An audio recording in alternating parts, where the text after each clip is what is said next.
Good evening. If we are live, please say so in the chat. I've been having issues with my cell phone, although the tablet seems to work, so explain that to me. I am currently outside. I thought that might be more conductive, but I have no idea. So y'all tell me. Big Al, Chris P. I think I saw Melissa Harris. I see H Boomer in the chat, and he's on the show. Yes, Melissa Harris, as always.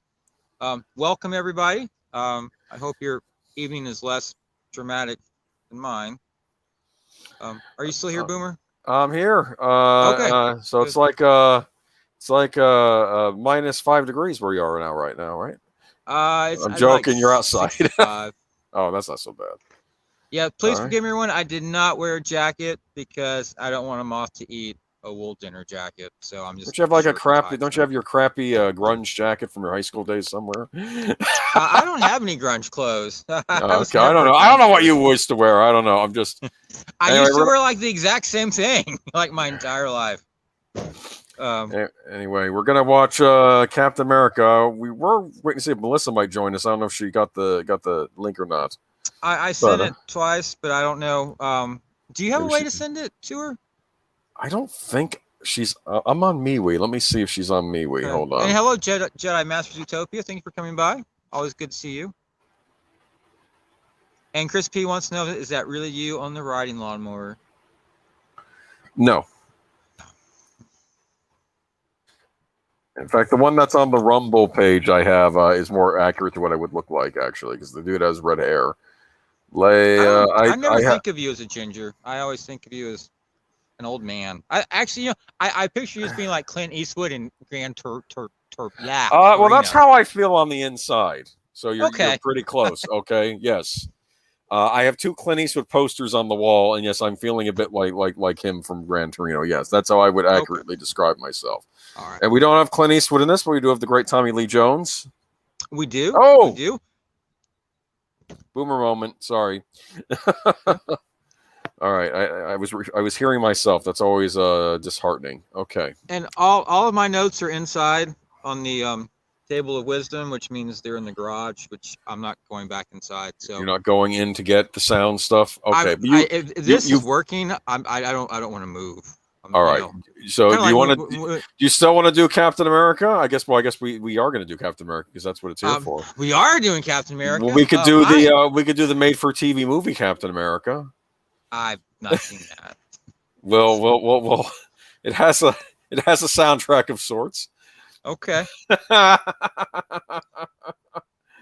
Oh man, yes, Captain America existed in other forms on the screen. There were the 2 made for TV Captain America movies that took place in the 1970s, and I think that Captain America, oh man, was he even in the army?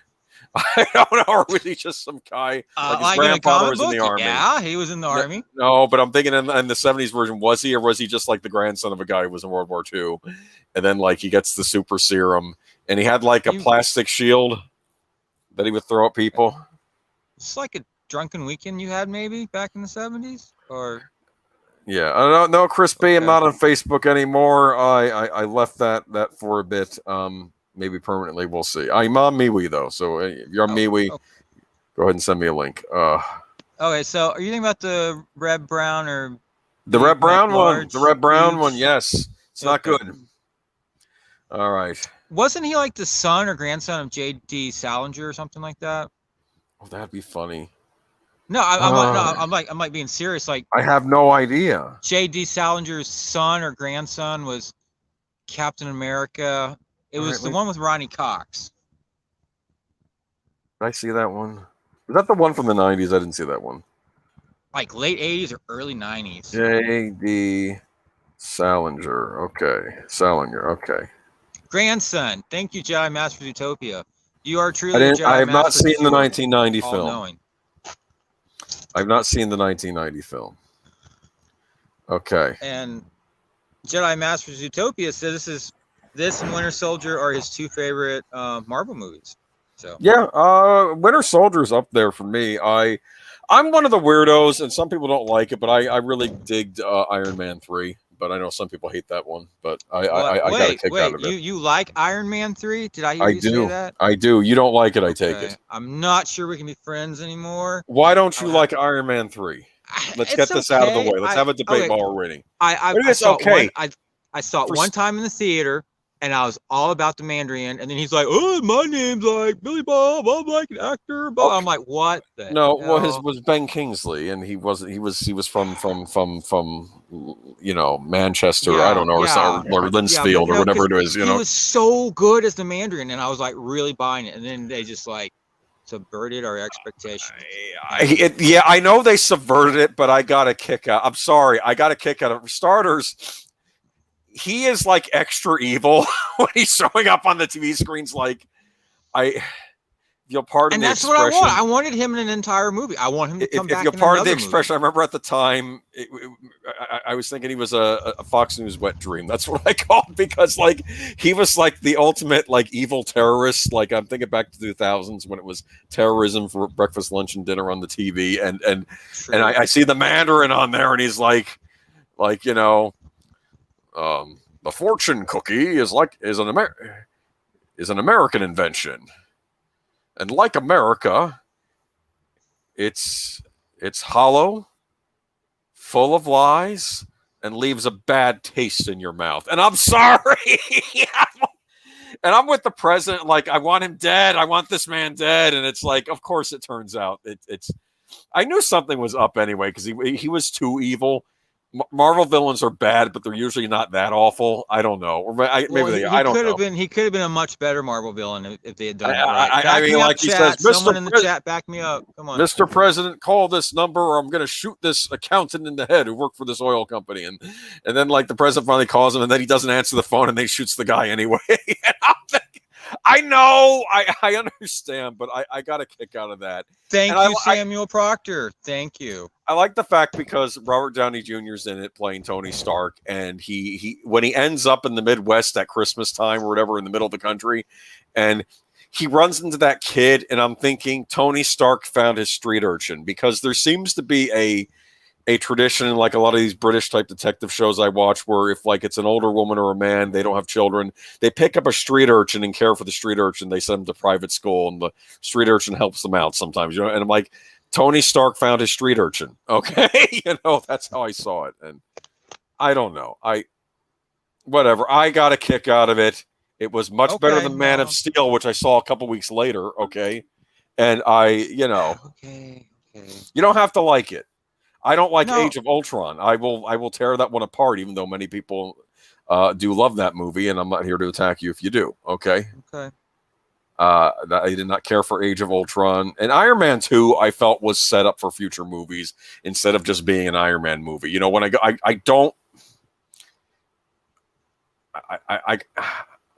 really gonna get people yelling at me, but I think more so than Avengers movies, I think I would have liked more just standalone Iron Man movies. I really liked Robert Downey Jr.'s Tony Stark. Okay, yeah, we don't get Tony Stark in this one, but we get Robert Stark, right? His dad.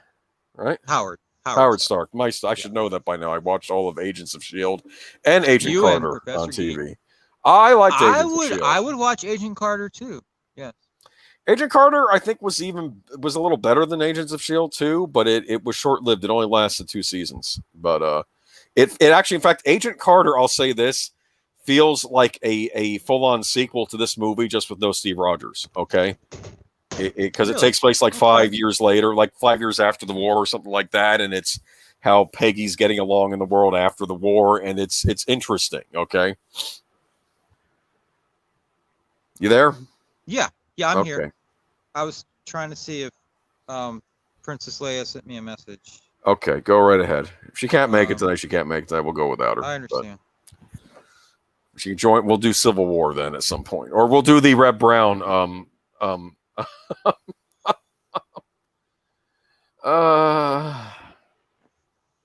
I just turned my Xbox on. I don't have to do that because I have the Blu-ray.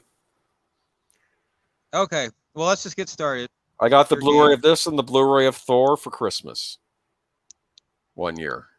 That was nice. That was back in the old days when you could just get a movie for Christmas and enjoy it, and there wasn't all this political nonsense. But anyway, here we are now. All right, so we're going to start the movie. Yeah, let's not talk politics tonight. That's just We're not. We're going to talk good stuff tonight. All right. And I invited another YouTuber to come on one of our shows, and he seems open to the idea. Who? That Junk Man. He does toy shows. That Junk Man? I don't know if I know him, but cool.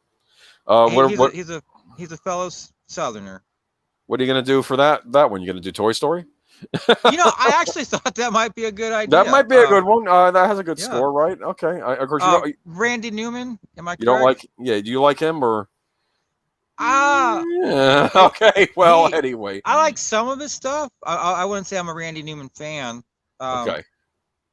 Well, anyway, we're gonna watch Captain America now. Who was the score for this? Is it Howard Shore? Alan Silvestri. Alan Silvestri. Why do I confuse him and Howard Shore a lot? I think you do. I keep thinking I do. They must have a similar sound. Okay. All right. So we're gonna go in 3, 2, 1, right? Are you all set? Actually, let me hit play so I can sync mine up. I'm getting the PG-13. Some material may be inappropriate for children under age 13. Kids, you got to leave. Okay. All right. Come on. How many preambles? Okay. I'm on the Paramount thing. Are you all set up at the beginning? Please just work. Yeah. The Starfield and the stars are coming down.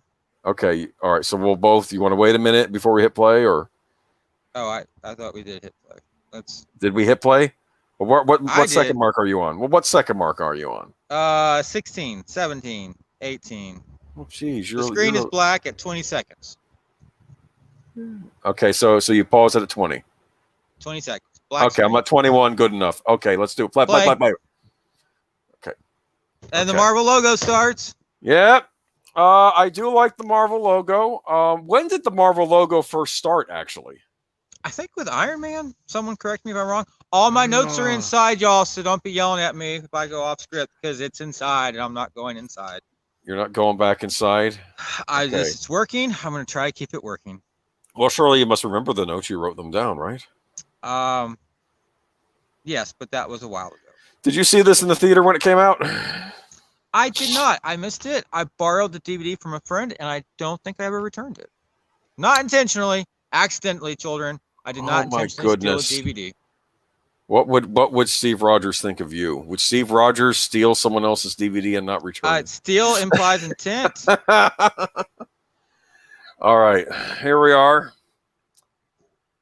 Now, I was getting real excited for this because it's like, oh, cool. Modern times. Are they going to do it where Captain America's been frozen in the ice? Yes. And I like the idea that, the whole Captain America movie takes place over years, right? Yes. Yes. So you're seeing Second World War.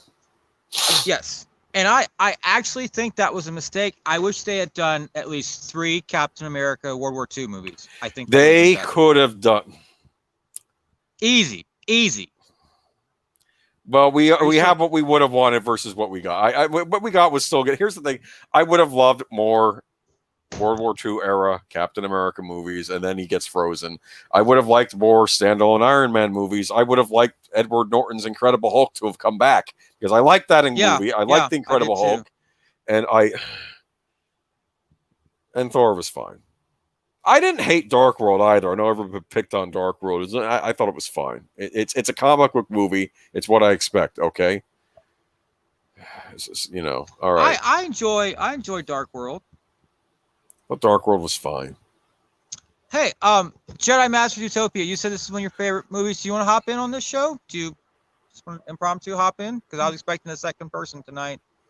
Do you want to hop in? Let me know. We'll sort it out somehow. All right, so here we do. We got this is the big flying wing. At this point, we don't know what this is. Because we're going to see what this is at the end of the movie. Okay. We just get the "you're not going to believe this," I believe, right? Yeah. Motorcycle giveaway. Was it a Harley Davidson giveaway? Am I remembering that correctly? So, do you like this score? I do. Do you own this score? I do, and I'm glad I bought it when I did because the prices on it have shot through the roof. You mean There's two. Yeah, there's the CD. There's two on eBay. One is going to cost you like $70 or $80 shipped from like Taiwan, and the other one is going for $150 with free shipping. that can happen? Yeah, and actually, a lot of Alan Silvestri scores. I don't know if they just don't do large print runs of them or what, but if you don't get them when they first come out, you're going to regret it in a couple years if you want to go back and get it. But we want that song, "The Star Spangled Man with a Plan," right? And it's on the soundtrack. Yes. Okay, so is that Filch from Harry Potter or whatever his name is? I'm sure Katie would know the answer to that. She's not with us either. She doesn't like Captain America. She did a show this afternoon though on Avatar cartoon. Avatar the cartoon? Oh, the Nickelodeon one. Okay. What I'm calling a cartoon. Okay. Well, no, it's a cartoon. Okay.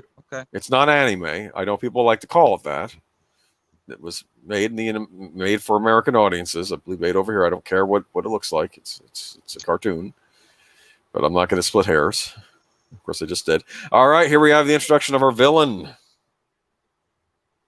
The Red Skull, one of the big villains in the Marvel Universe that only gets used once.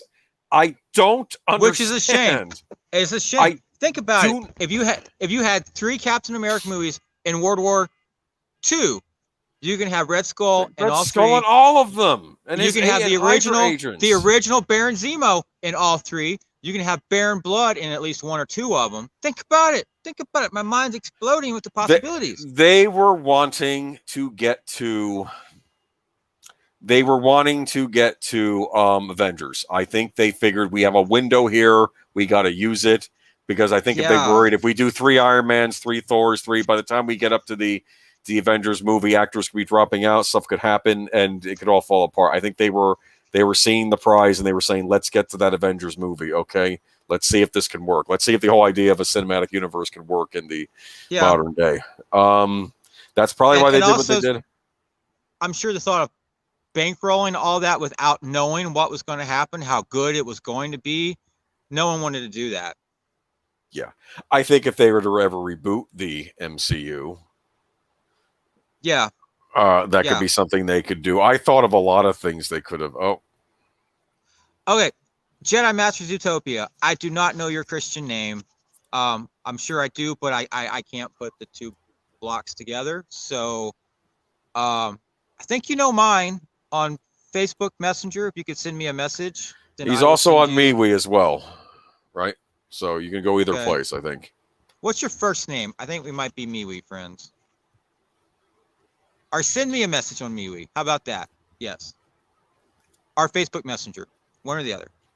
So we have Hugo Weaving, who does a very fine Red Skull. Yeah, no, good casting. I'm fine with him as Red Skull. I know he had that interview a while back where he was like, "Oh, I'm kind of done with the superhero movies now," and people were attacking him. But maybe he was annoyed. Making money. No, maybe he was annoyed because they didn't bother using him. Okay. Think about it. Okay. You're cast as one of the big heavies in the whole Marvel Comics universe. Yeah. And they don't use you. And I don't understand why. Where is my Doctor Doom? Well, Doctor Doom was tied up in Fox. That's why they couldn't use him. That's true. But not anymore.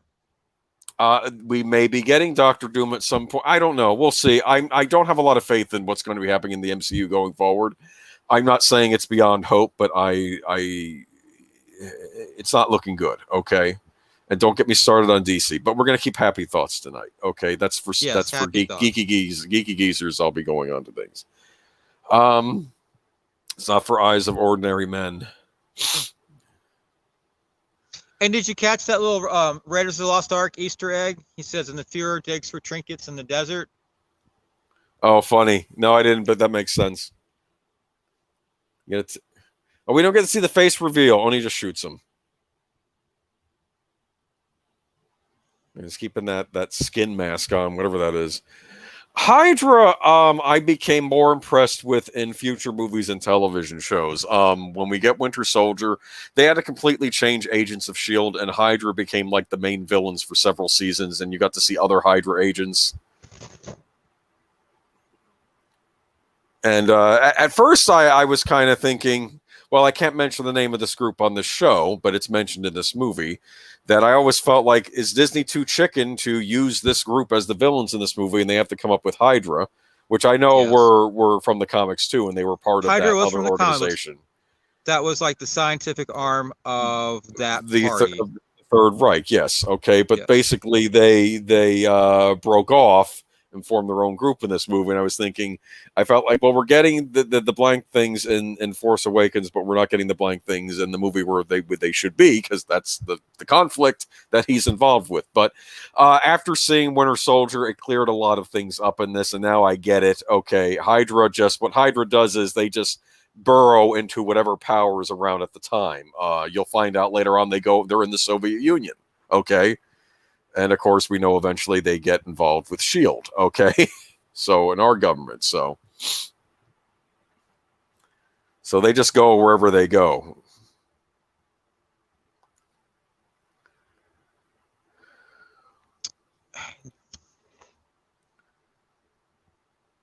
All right, let's go. Okay, Get on with it. so I would. What? So scared. I'm just so scared to touch anything. There. Okay. Yes. Thank you.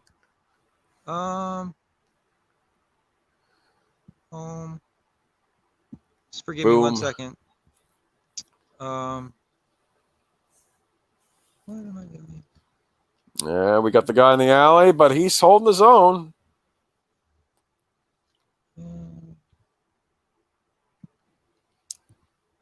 I can do this all day. We'll hear that line again in Endgame, I believe. That's like his line for the entire everything. I can do this all day. There's Bucky, good old Bucky. Oh man, they so royally messed up.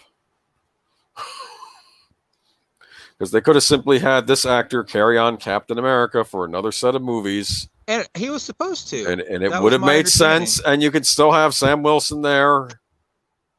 Okay, as Falcon, as the other guy, as the team, and it could have worked, and it could have been a redemption story arc, even though he's not necessarily responsible for what happened to him, but it would have been him having to prove himself in the eyes of the world, and it would have been an interesting storyline. But anyway, let's stop talking about what's happened. I'm getting negative. Let's stay positive. This is a good movie. Now, what do you think of how they did the whole size thing with them, huh? Making Steve Rogers kind of malnourished and whatnot, and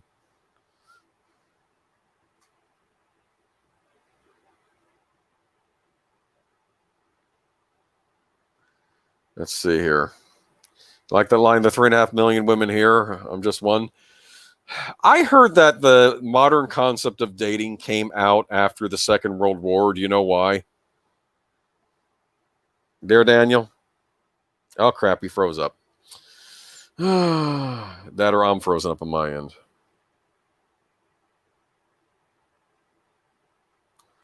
Okay.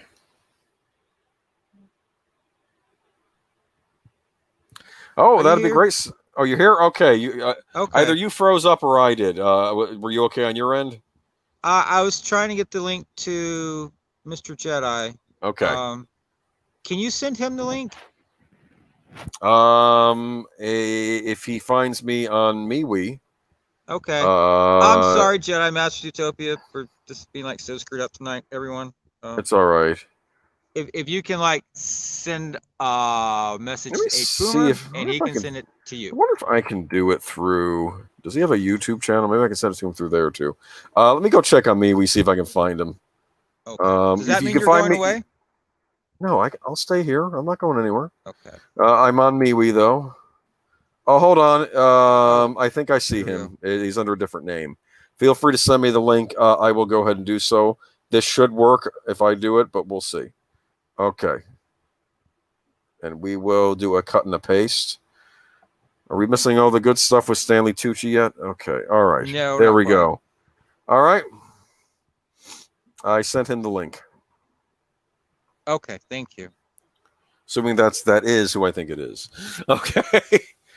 I don't like to dox people on YouTube. So. I'm gonna do it. You're all canceled. Okay. Anyway, come on. You're missing the point of a double date. Yeah, they said modern day dating erupted out of the Second World War because there were fewer men around. Because a lot of men died in the war. So I guess there was more of a surplus of women. Are you here, Zootopia, dude? All right, can you guys hear me? Yes. I can hear you. I am here. Okay. All right. Cool. Someone give me a timestamp. Here, I've got all this. I am at. We're about just at the 14-minute mark for me. 45. Yeah, I'm at 13:45. Yeah. Okay. I'm at 15 minutes. Oh, and I'm at 14 minutes, 12 seconds. So I'm at the point where Bucky is talking to Steve, and he's leaving him at the party because it's like, don't do anything stupid. Hello? Yep, that's where I am too. Yeah. 1503. Yep. Okay. 1503. Yeah, he just said the stupid line. Okay. What was the stupid line? Don't win the war till I get there. There. Right. Okay. All right. I think we're on the same spot. I'm watching the Blu-ray, so maybe it's not quite syncing up with you guys because it had a free thing on the Blu-ray. Okay, so that might be why. Okay. I get a free Disney Plus, so I'm watching it on that. Yeah, so you two are watching this while I'm doing the Blu-ray. Now he's he's in the hospital room. He's sitting on the examining table. Okay. Yeah. Time. So I've been sitting here screaming out trivia for you guys that you haven't been talking about because I know so much about this movie. This is one of the best, and I think one of the best superhero movies of all time. Not just Marvel movies. Yeah. But one of the I was trying to scream. One of the girls that Bucky had was Jenna Coleman from Doctor Who. Yes. I did. I recognized her on a rewatch of this, and I was surprised to see it was her. Yeah, nice looking woman. Good to see her in this. But this one, I remember I went to go see this in the theater, and I walked out of it with just the biggest, hugest smile on my face because this was just, I could tell Joe Johnson just loved this character and loved this movie and wanted to do it so bad. And I was so happy that he did it, and it turned out better than I could have ever hoped. I think this was. Go ahead. I was just going to say, part of that is that this was actually at the time up until Avengers, this was the least successful Marvel movie. Really, the Iron Man movies did very well. Thor did pretty good. And this one did okay, but it didn't set any records off. But also, this was pre-Disney. Disney hadn't acquired Marvel yet. So Paramount had the license. There's not a lot of Disney influence. That's true. I remember people were worried, I think, about this one the most, about how it would turn out, right? Yeah.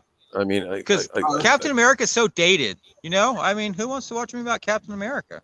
I was, yeah. But you're right. This suffers from the same thing as Superman. This was before the buyout, though. Yeah, you're right. I remember that. I wonder, too, if the reason this one maybe didn't do as well as Thor is that people go see their Marvel movie that summer. Thor came out first. And then they're like, oh, well, am I going to see another Captain America? Am I going to see another Marvel movie? And maybe they I'll catch it later. Kind of like with Incredible Hulk, because Incredible Hulk did not do as well as Iron Man that summer. I remember when that came out. Yeah. And I just don't think people weren't conditioned yet, of a shared universe. And that, hey, you can tell them that you can, you have it in order to get the next movie, you got to see this one. But people weren't conditioned yet, and I think that was part of it. And it was really the success of the Avengers that really kind of brought it all together in what I call the normies' minds. So the general public started to catch on. Like this is an ongoing thing. It's all connected. Maybe they weren't quite seeing that yet. Right. Right. Because I think the movie I was worried about most was Thor, just because that could go in a lot of different ways that would not be good. Because Thor is a character that I don't think if you ask somebody who is Captain America, they could tell you. But if you ask somebody who's Thor, the general public wouldn't really know. So, No, but yeah, I think this. I think that was part of the character development and how Marvel was able to bring all this stuff together. It's truly amazing to be able to have a series of all of these movies like this together and have each one more popular than the last. yeah. I kept expecting we're going to have the one that's going to bomb, and then they're going to rethink this. But no, they kept doing good box or good enough box office that none of them were considered failures. Really. Well, Winter Soldier came out, and that blew everything away for Captain America. Oh, no yeah. one thought that was going to do what it did. And I No. thought, I'm like, I don't know how you're going to do a Captain America movie if he's not in World War II. And I was wrong. I was way wrong. Yeah, and we'll have more to say on that next time around too. But yeah, I was not expecting that one to be as popular as it was either. I think I saw it close to opening weekend or the following week. I remember I did see that one, and I saw this one when it came out too. You know, back when you could go to the movies, and I guess the Mania wasn't on yet, so you could actually go and catch it, and you don't have to worry about it. Such a crowded theater. I mean, I don't know. All right, we got Haley Atwell here. Who is not I love Tommy ugly? Lee Jones in that. No, she's not at all.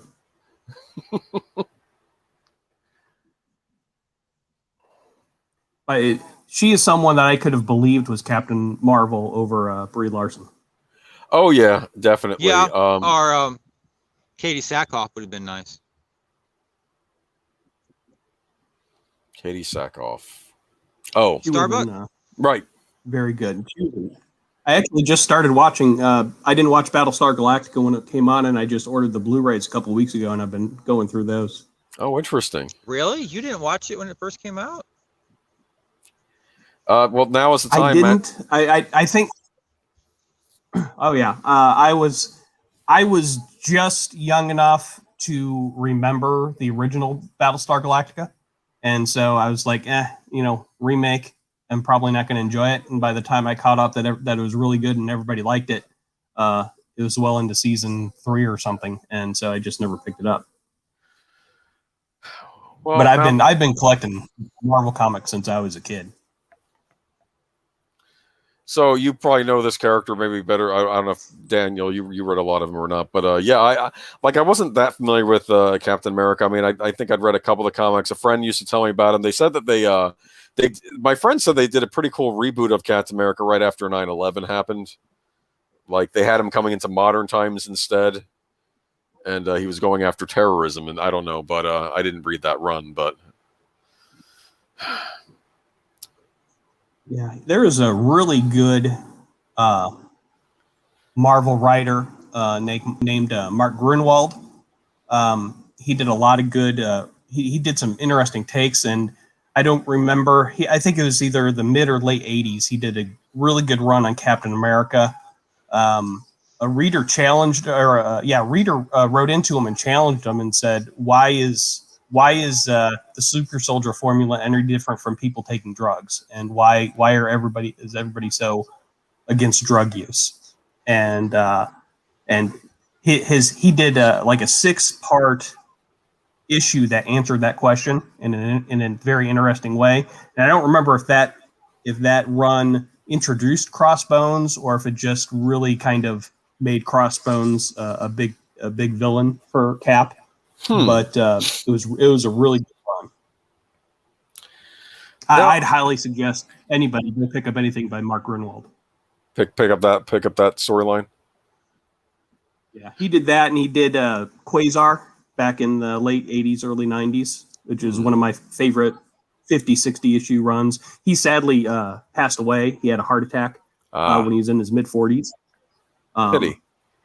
But he was known as the keeper of Marvel's continuity. Like he was really into, okay, you can't just ignore big pieces of this character's past that have happened, and he was really good. So anybody who wants to get a good run of Cap, go pick up his series. Okay. Now I have a question. In the comic books, did the Red Skull also have the super soldier serum? He did not originally. Okay. He for a time he got it, but it was in modern times. He actually what he did is he cloned Steve Rogers' body, and put himself into it. Huh. Oh. Here's the famous scene. Grenade.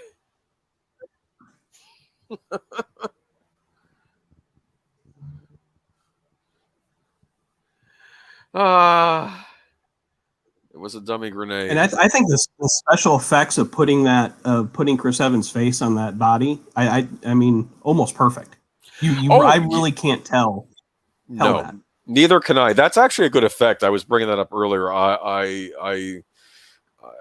It doesn't come off as fake as some of these other effects I've seen. Like I guess that's really his face. They just superimpose it over someone else's body. I guess, right? I mean, that's what I'm getting the impression of. But it's also a thinner face. You can tell there's no muscle structure to him. It's drawn. Yeah, I don't know. It looks convincing to me. It's not like the young Iron Man in Captain America: Civil War when he's doing that presentation. I'm seeing young Tony Stark, and I'm like, something's off here. But no, this is convincing. Yeah.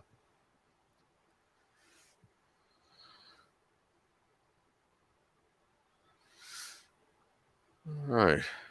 And I do love this performance of Dr. Erskine. Yeah, I think it really brings out some of his character notes. By Stanley Tucci, right? Yeah. Yeah. Yes. He's a very fine character actor. Yeah. I liked him in The Devil Wears Prada. He did a really fine job. One movie I saw recently I liked was A Wild Card with Jason Statham. He has a small part in that, but every second he's on screen counts in that movie. So here we're introduced to Hydra. I loved what the MCU did with Hydra. I wanted more of it, including because Hydra, in my opinion, is what Spectre should have been in a lot of the more recent Bond movies, which I've been wanting them to do Spectre for years, and Hydra is kind of like a Spectre style organization, but it's more like a Marvel version of it, But it's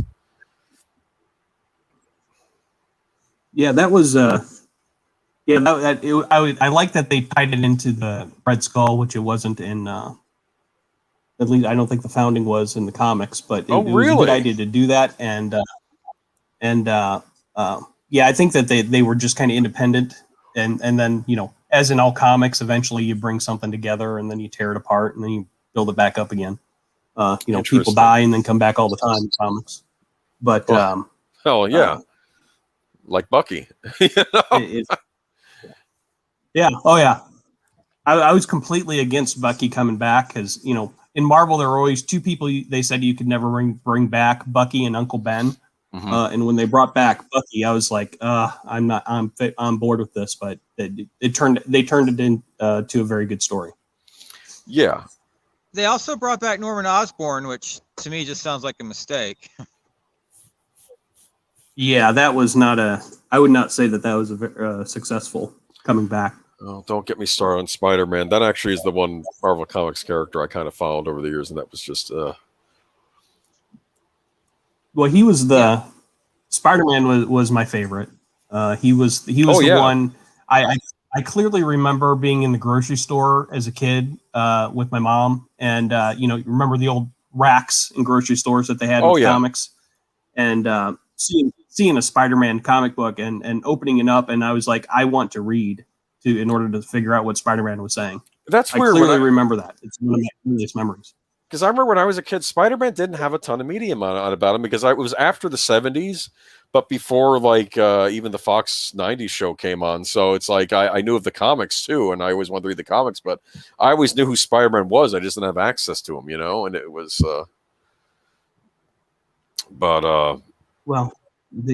back then in the late 70s, early 80s, my mom would take me to the grocery store and then just plant me by the comics while she went and did the shopping. That was back when you could do that with a kid. Yeah, the old days. Yeah. I know his name. What is his name? I'm gonna look it up right now. It's driving me nuts. Hugo Weaving? No, the other actor. He's a great character actor too. British actor. What's his name?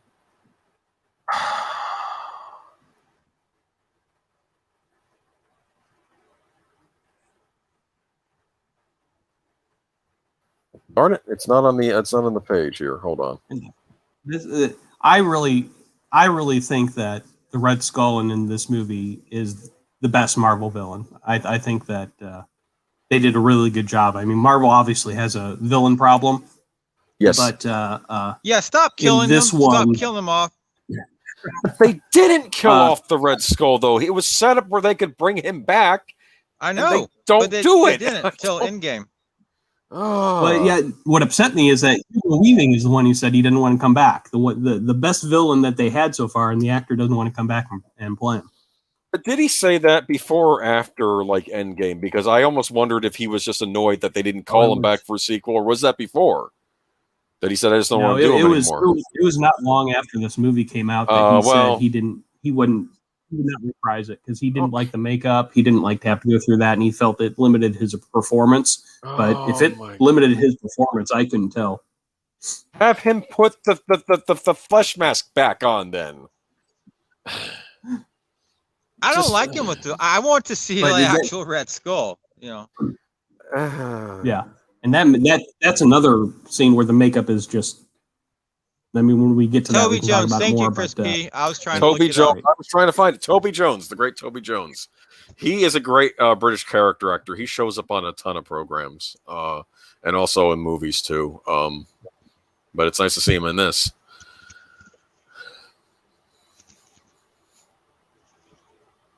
Oh, and by the way, you were talking earlier about Captain America villains and who you wanted to see in other ones, Baron Zemo and all that. Yeah, I have always wanted to see MODOK. If they figure out a way to do he's got his own MODOK cartoon well, coming. No, yeah, but I would love to see him in a movie. I have a feeling that they're just going to use him as a comic character and never put him up on screen, which will be disappointing to me. That or he'd be the joke character in a movie, like you think he's the big villain and it's something else or something. I don't know. We'll see. I have trepidations about this next Thor movie, but we'll see. All right. So we got all the spy stuff. Always carry an umbrella. They carry that on more on the Agent Carter series too. The whole like secret agent aspect of, and she's in an organization that's like a pre-Shield organization on that show. Like Shield hasn't been formed quite yet.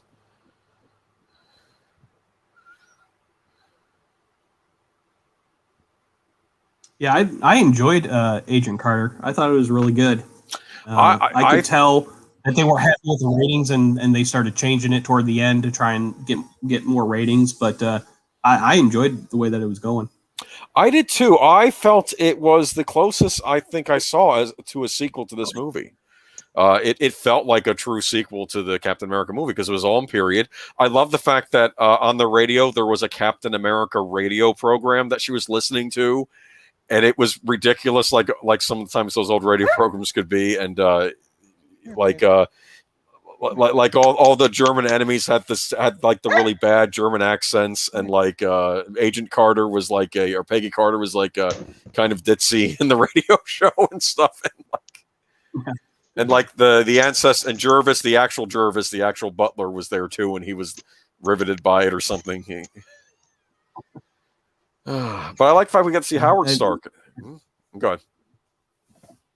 I was going to say, I really like Haley Atwell in this. I like the character of Agent Carter. I mean, anybody who says that they don't have good female characters to put up, I mean, I'd show them Agent Carter anytime.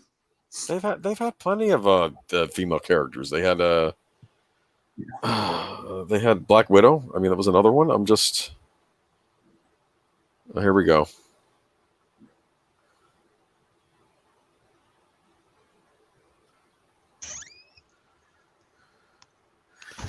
Now I can imagine just gonna say if you had to go through this in order to get superpowers, would you do it? Any superpowers you want? Yes, probably. I don't know. Well, do I want superpowers too? Well, who am I kidding? Of course, everybody would want it. I'd always be worried though. You get superpowers, and you're fine, and then like, can a regular person handle superpowers? Or would they go, or they have that one bad day? I'd like to think that most regular people, they could become the heroes if they got the powers. But I used to remember on Superman the animated series, typically a lot of his villains were regular people that got a taste of power and they were flawed, and then things go terribly wrong, and then they start becoming villains. So I don't know. Yeah, I would like to think that if I got superpowers, I would use them for good. I'm pretty sure I would, unless you cut me off in traffic. Then then you would feel the wrath. Yeah, that's why I should probably have powers that allow me to fly. It's funny. I think there was that one movie, I didn't see it, but it was like a found footage movie about this group of teenage boys, and they all get superpowers. And then like some guy like is like riding their tail, and the one guy gets annoyed and just, I guess, uses his telekinesis to knock the car off the road. And I think the idea is this guy's going to be the one of them that turns into a villain. You understand? And they're like, "What are you doing?" Because Yeah, yeah. Chronicle was that movie. Yes, that's what it was called. That's right. So what superpowers would you want? Not flying, because I would fly into a plane probably. I would think. I don't know, because it's like I almost feel it's like a monkey's paw type of thing, Telepathy would be interesting, but that could also go wrong. Let me think. I had my Samuel superpower, Proctor though. says he would want a Green Lantern ring. That'd be neat. That would be a good one. I think it would have to be teleportation. That just get me. I don't travel well. I just want to get where I'm going. That would be a good one. That would just suit me fine.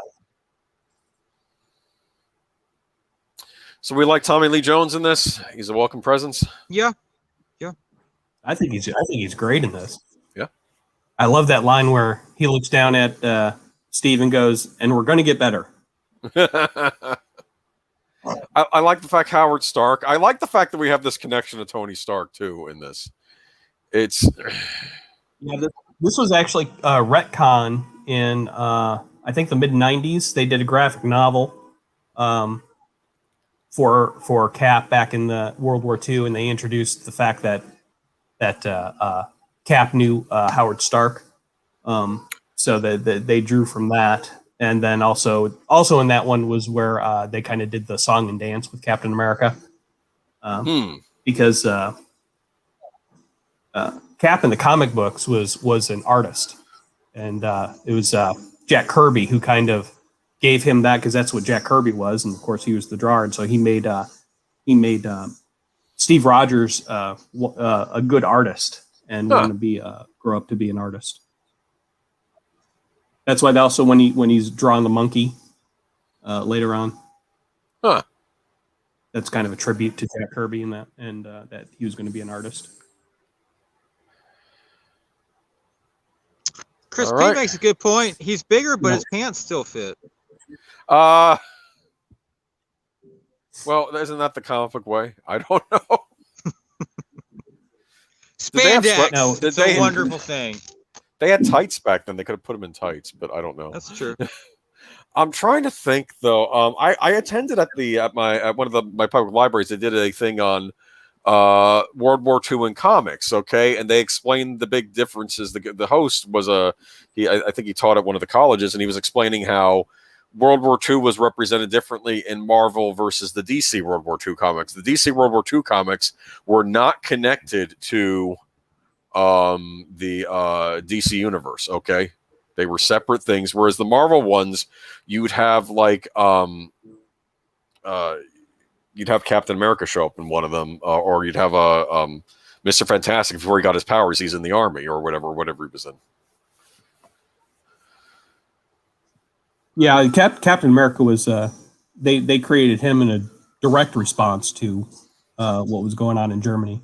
Oh yeah, and what was it? Was this 38 or 39 when Captain America was his first comic book? And so that I think was so. I think the cover was him punching out Adolf. And this is also in the movie. This is where they start superimposing Chris Evans' face on my body. So, hey, you never know. I don't know what anybody looks like. Okay, you didn't do it for the money, right? You just did it just cause. You just because you were a big Captain America fan. You got a signed picture. That was enough payment for me. Okay. Yeah.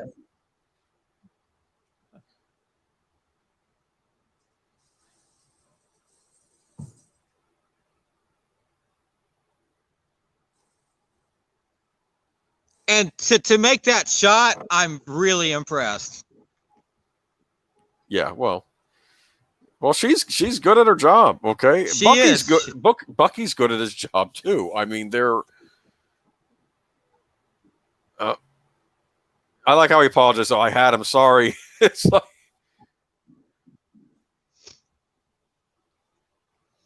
Now this music right here, this is classic Alan Silvestri. Oh, that's a large moth.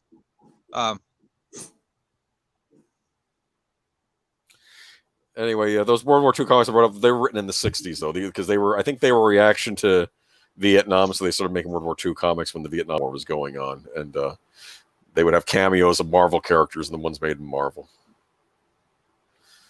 But the Howling Commandos, they were a thing. Like, Nick Fury was supposed to be a member of them, right? Yeah, he led him. But I think in this, they had to be his grandfather, I think. Is that what they said? Like in one of the sequels, they said, my grandfather was one of the Howling Commandos.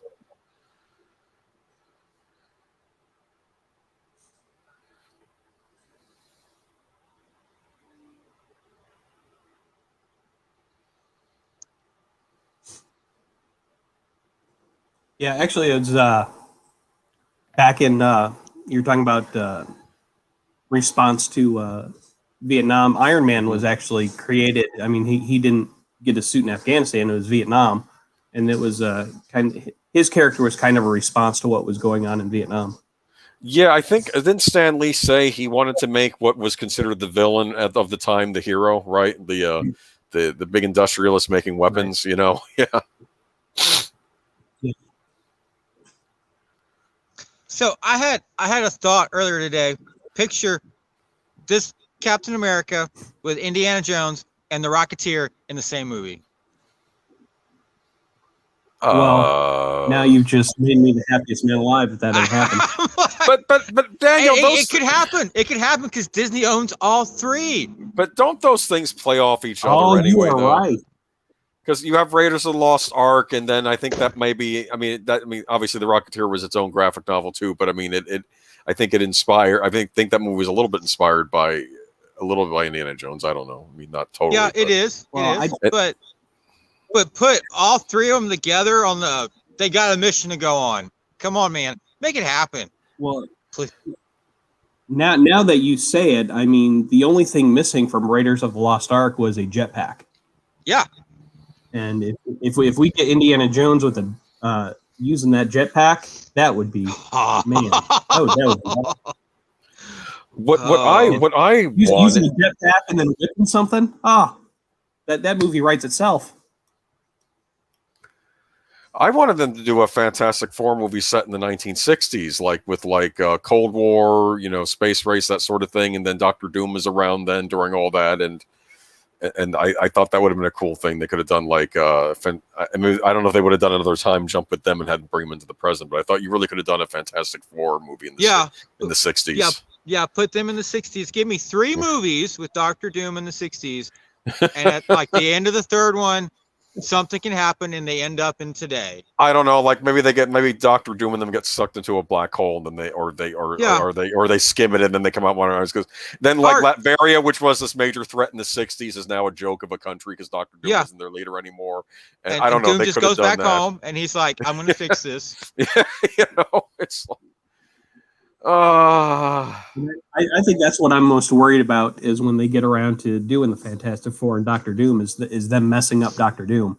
I think he's probably the best kind of character, evil character and villain that they could have. I think and if I think he's the best villain in the I just Marvel think that universe. they need to make sure that he's the same age as Reed Richards, that they had this prior relationship to them becoming evil, him becoming evil and head of the country. Mm-hmm. But they also don't give Doctor Doom powers. Doctor Doom needs to fight them using his brain. Yes. And his smarts, his own type of Iron Man technology. I think that's the essence of what Doctor Doom is not getting superhero powers. I just thought that was the worst thing about those previous Fantastic Four movies. Yeah. I remember that. No, he doesn't have powers. It's. But he is a sorcerer on par with Doctor Strange. Don't forget that. That is true. What I loved about that old video game, Marvel Ultimate Alliance, when they did that one, it's Doctor Doom. He's uniting all the supervillains, and they're all working for him in that game. Do you understand? And you're going up, and you're getting together as a response to him getting all the heroes together. And I remember there was a fighting game which was Marvel versus Capcom, and of course, the head of the villains is of course Doctor Doom on the Marvel side. Okay, and he teams up with Albert Wesker from Resident Evil on the Capcom side.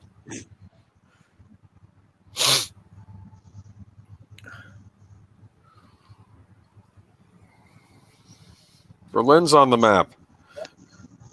Samuel Proctor's correct. This is directed by the same guy that did The Rocketeer. Yep. You could have a cameo. I mean, I don't know if Disney would even... Actually, no, though. That's still independently owned, The Rocketeer, right? It's Disney. No, it's Disney now.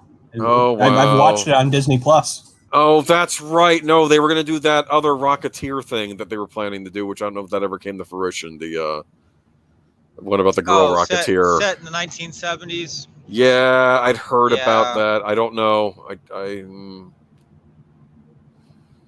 Which you remember who the female lead was in Rocketeer? And Jennifer Connelly. Yes, which was a good substitute for who was Betty Page was supposed to be the lead in the comics. She was basically based on Betty Page, right?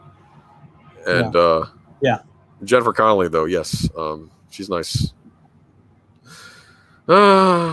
She's okay. I mean, she's okay, sure. Mm-hmm. No, I just never really cared much for her. If you like that sort of thing. Yeah. I think Agent Carter's a lot more attractive. I'd say they're on par with each other. I think I don't know.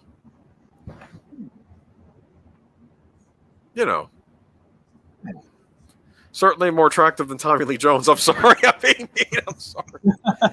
He is perfect for this part, though. He looks like he's seen action before this whole war happened.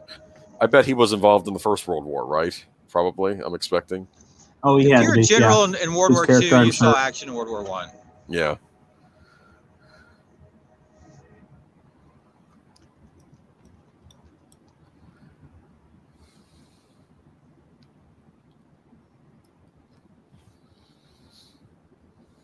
And I love that. Well, that scene later on with him and Zola when he's interrogating him. I love that scene. I think that's great. Yep. Oh yeah, no, you're right. We'll get to that. Yeah. You are not. Jennifer Connelly was the voice of Spider-Man's computerized suit in Homecoming. That is correct. Oh, interesting. Am I the only person? And she's married to Paul Bettany. Yeah. Yeah. Am I the only person who hates the new Spider-Man movies?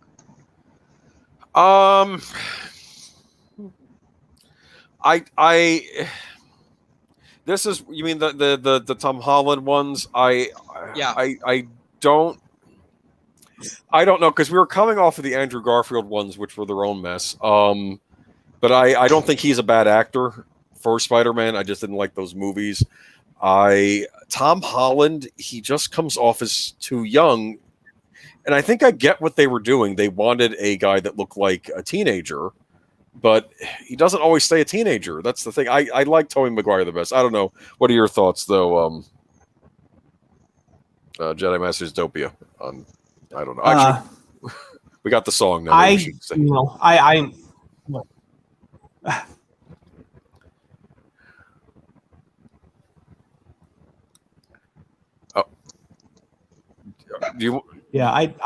get why people like the Tom Holland, and I get why they like those movies, but that's not Peter Parker, and that's not Spider-Man.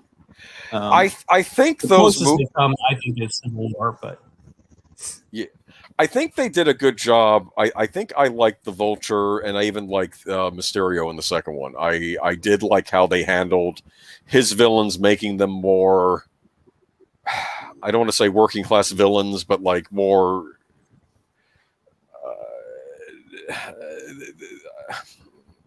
I don't know. I like the characterization of the villains, even maybe they weren't always comic accurate.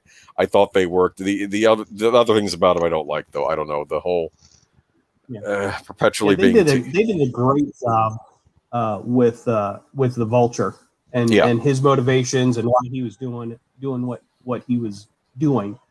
I thought that was a great representation of a villain. It was obviously not it was okay. It's sort of like my feelings about Doc Ock and Spider-Man 2. That's not the real Doc Ock, but they did a great job of creating a villain that is based on Doc Ock and the Vulture. Exactly. I mean, yeah. I mean, they're not precisely hitting the things that make up those villains against what makes up Peter Parker. They did a great job. Yeah. All right. So we got you got the Captain America comic books. I do like the fact that they're establishing that, he's a movie star too. He's seeing himself on the big screen.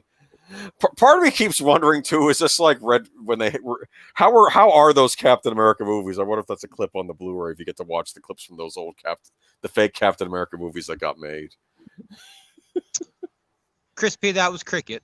By the way, that actress that just came up and said hi to him, that is the same actress that plays Peter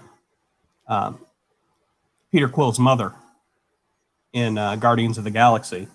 Oh, and so there is this fan theory that one of the people that Cap saves is Peter's dad, is his granddad. Oh, I see. And he ends up marrying her, and then they have Peter Quill's mother, and then the mother has Peter Quill, obviously. Okay. Hey.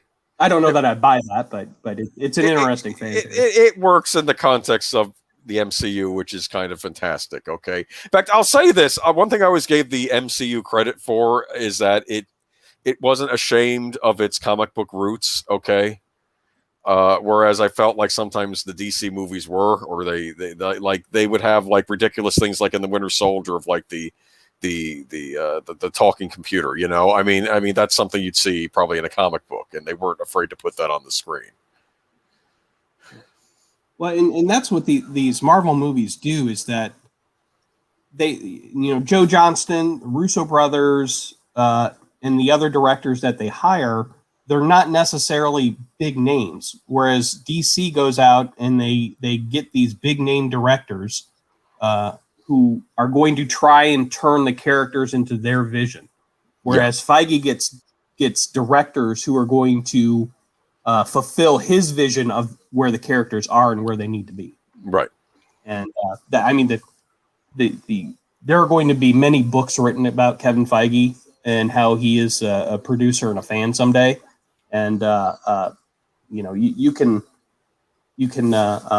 parse some of these Marvel movies apart, but the overall vision is clearly his vision, and he has a love of these characters, and also but also he is a master producer, and he's going to have a lot of things written, and a lot of his stuff is going to be taught in film school someday. Oh, I'm sure.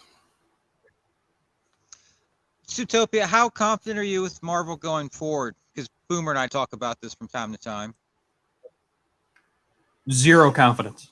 Well, I wouldn't say zero confidence, but it's sort of like, now that these are so successful, now everyone else wants to have their say. So, and you can't have everyone, they all want on the bandwagon. They all want to have their own say, and they all want to say, well, why don't you put this character in? Why don't you? It's sort of like what happened with Spider-Man 3, when it was the studios and the marketers that wanted Venom in Sam Raimi's Spider-Man 3. Oh. Sam Raimi didn't want Venom in there, and it would have been a better movie if they hadn't had it in there. I think that's what's happening to Disney and Marvel, is that they all want these characters in there so that they can sell toys. Yeah, push their agenda. Yeah, I was having, I remember when I was on with Troy a couple weeks back, it was a couple months ago, and we were talking about how Sam Raimi was basically admitting, oh, this is what went wrong, and how he has regrets. And I was actually defending Sam Raimi, saying that I wish like Troy was like, well, we should have just done Venom right. I said, but he didn't want to do Venom at all, and he shouldn't have had to have been do Venom, because his first two movies were very successful. Give him the reins. He knew what he was doing. Have the Sandman. When you go hire your next director, when Sam Raimi hands it up, then you find a director that wants to do Venom. Okay, do it then. Okay, you don't have to have Venom. Venom is not the end all be all of Spider-Man villains. I do like him, but he's not the end all be all. And there are other villains you can use. Okay, there was no reason to have Venom in Spider-Man 3. Yeah. The third one was very successful, and that's though. But that's just it, is that Marvel, I mean, it is incredible that Marvel is able to do Thanos over 23 movies. I mean, Zack Snyder is sticking Darkseid in the, in this new cut. Movie. In a 4-hour movie that's like number 5 or 6 in a series. It's why WB is never going to have a multi-billion-dollar, what have the Marvel movies made, like 23 billion? They're never going to, the DC movies are never going to make 23 billion, because they keep trying to shove everything into one movie. I mean, Batman versus Superman is an incredible mess of stories that could have been told over 3 or 4 movies. If the marketers, I'm sorry, go ahead. And I was going to say, that was a Frankenstein movie. They had been talking about the Batman Superman movie since, the 90s. Someone over there at Warner Brothers wanted that movie made for years, and that's eventually what it became. Yeah, but go ahead, you were saying, yeah. I was just going to say, because that when Batman versus Superman, you're shoving in the Dark Knight Returns, the death of Superman. Yep. You're introducing Wonder Woman. Ridiculous. Why in the world are you doing that in 3 movies?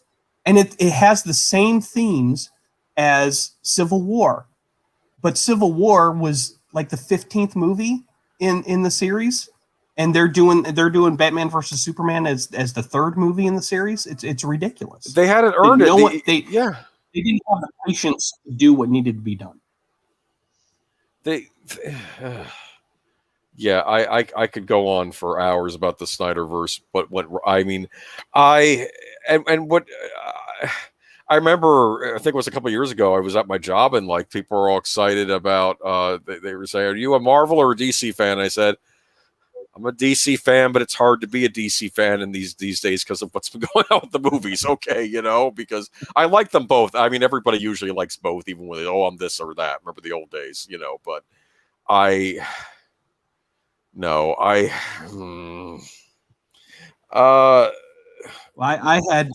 had Christopher Reeve posters up on my wall of him dressed as Superman. I loved Superman, the first Superman movie, and the what DC has deteriorated into while trying to chase Marvel is just sad. And they need to stand on their own, and they're not doing it. Yeah, I want to say they're chasing Marvel, but they're not even really duplicating what Marvel does, because Marvel does it. We're going to do all of our standalone hero movies, and then we'll have them join up. And DC's like, we're going to have them join up first, and then we'll do our standalones. I don't. It's like they want the Avenger. They want the Avenger thing right now. Okay. Well, Well, And they want the Avengers money without having to do the Avengers work. No, yeah, exactly. And I was making a point that even on Superman the Animated Series, because I was bringing that up, I think on Professor Geekstream when I was guesting on there, that was my iconic Superman. And when they did Darkseid on that show, they did him very slowly. They had hints of him in other episodes. That there's this guy called Darkseid out there. First, they have Mannheim getting weapons from him to fight Superman with, and then and they would slowly introduce Darkseid over a few episodes. You understand? And then the invasion happens. Okay, in a two-parter. But they worked that in over time, whereas they didn't do that with the Zack Snyder Justice League movie. Yeah, they have all of this potential, but everybody's like, I have to have a $2 billion movie next summer. And that's not the way Kevin Feige approached it. It's not the way Marvel approached it. And they have done a great job, because I think once Kevin Feige is gone, I mean, the Disney Marvel movies will look more like how DC looks now. Because everybody's going to want to chase the quarter of getting money for the quarter rather than looking at the long term. Yeah, it's Star Wars. We're not okay. How about this? What shape is Disney going to be in 2 years? Who knows? This is what I talk about on the Sunday stream. I keep trying to predict. I have a lot of worry about Thor: Love and Thunder just based on what I've seen of that. I think they have Melissa McCarthy and some Brunhilde. I think they're really trying to play the comedic angle too much. I think you can do that a little bit with Thor. I think then you go too far and it all falls apart. That's what I think is going to happen. But now I don't know. Am I wrong? The Inhumans have been filmed. That movie's done, correct? What are you talking about? Seen any footage? No. Eternals. The Eternals. Okay, the Eternals. The Eternals, yeah. Okay. They haven't shown a trailer yet. Where's the trailer for that movie? Where's the footage? Well, they won't show that until after Black Widow comes out. Yeah, they don't want people. Black Widow. I mean, there's Black Widow and Eternals, which is now going to streaming for $30 extra that month. How's that been working out for Disney? Yeah, I will not be paying $30 extra for that. We'll be talking about that. I would want to go see it in the theater anyway. By that time, the theaters will be open. I'll go see it in IMAX. Yeah, I'll go see it in the theater too. But I don't think I should have to pay extra $30 because I'm you get me for 15 already. Well, plus it's a rental at 30, isn't it? You're not owning it. Yeah, you don't get to download it. You get to watch it. See, if it was 30 to own, that could be like, well, at least I get to own it and can watch it as many times as I want, even though it's digital only anyway. But they're not even going to do that. It's a rental, so it's. I don't know. Okay. Well, I've been making sure that I get physical media of anything. So if Black Widow is good and I want to get it, I mean, I'll get on physical media. I won't spend $30 to rent it. Okay, the actor in The Bowler, I know him. Okay. Damien Dark, says Chris P. Yeah, I think that's him. Yeah, he was. I always feel like he's an actor that should get more plum roles, but I see him on all sorts of things. Like he showed up, I think he was on the Sci-Fi Channel Tin Man show. Remember, I think he was the Tin Man.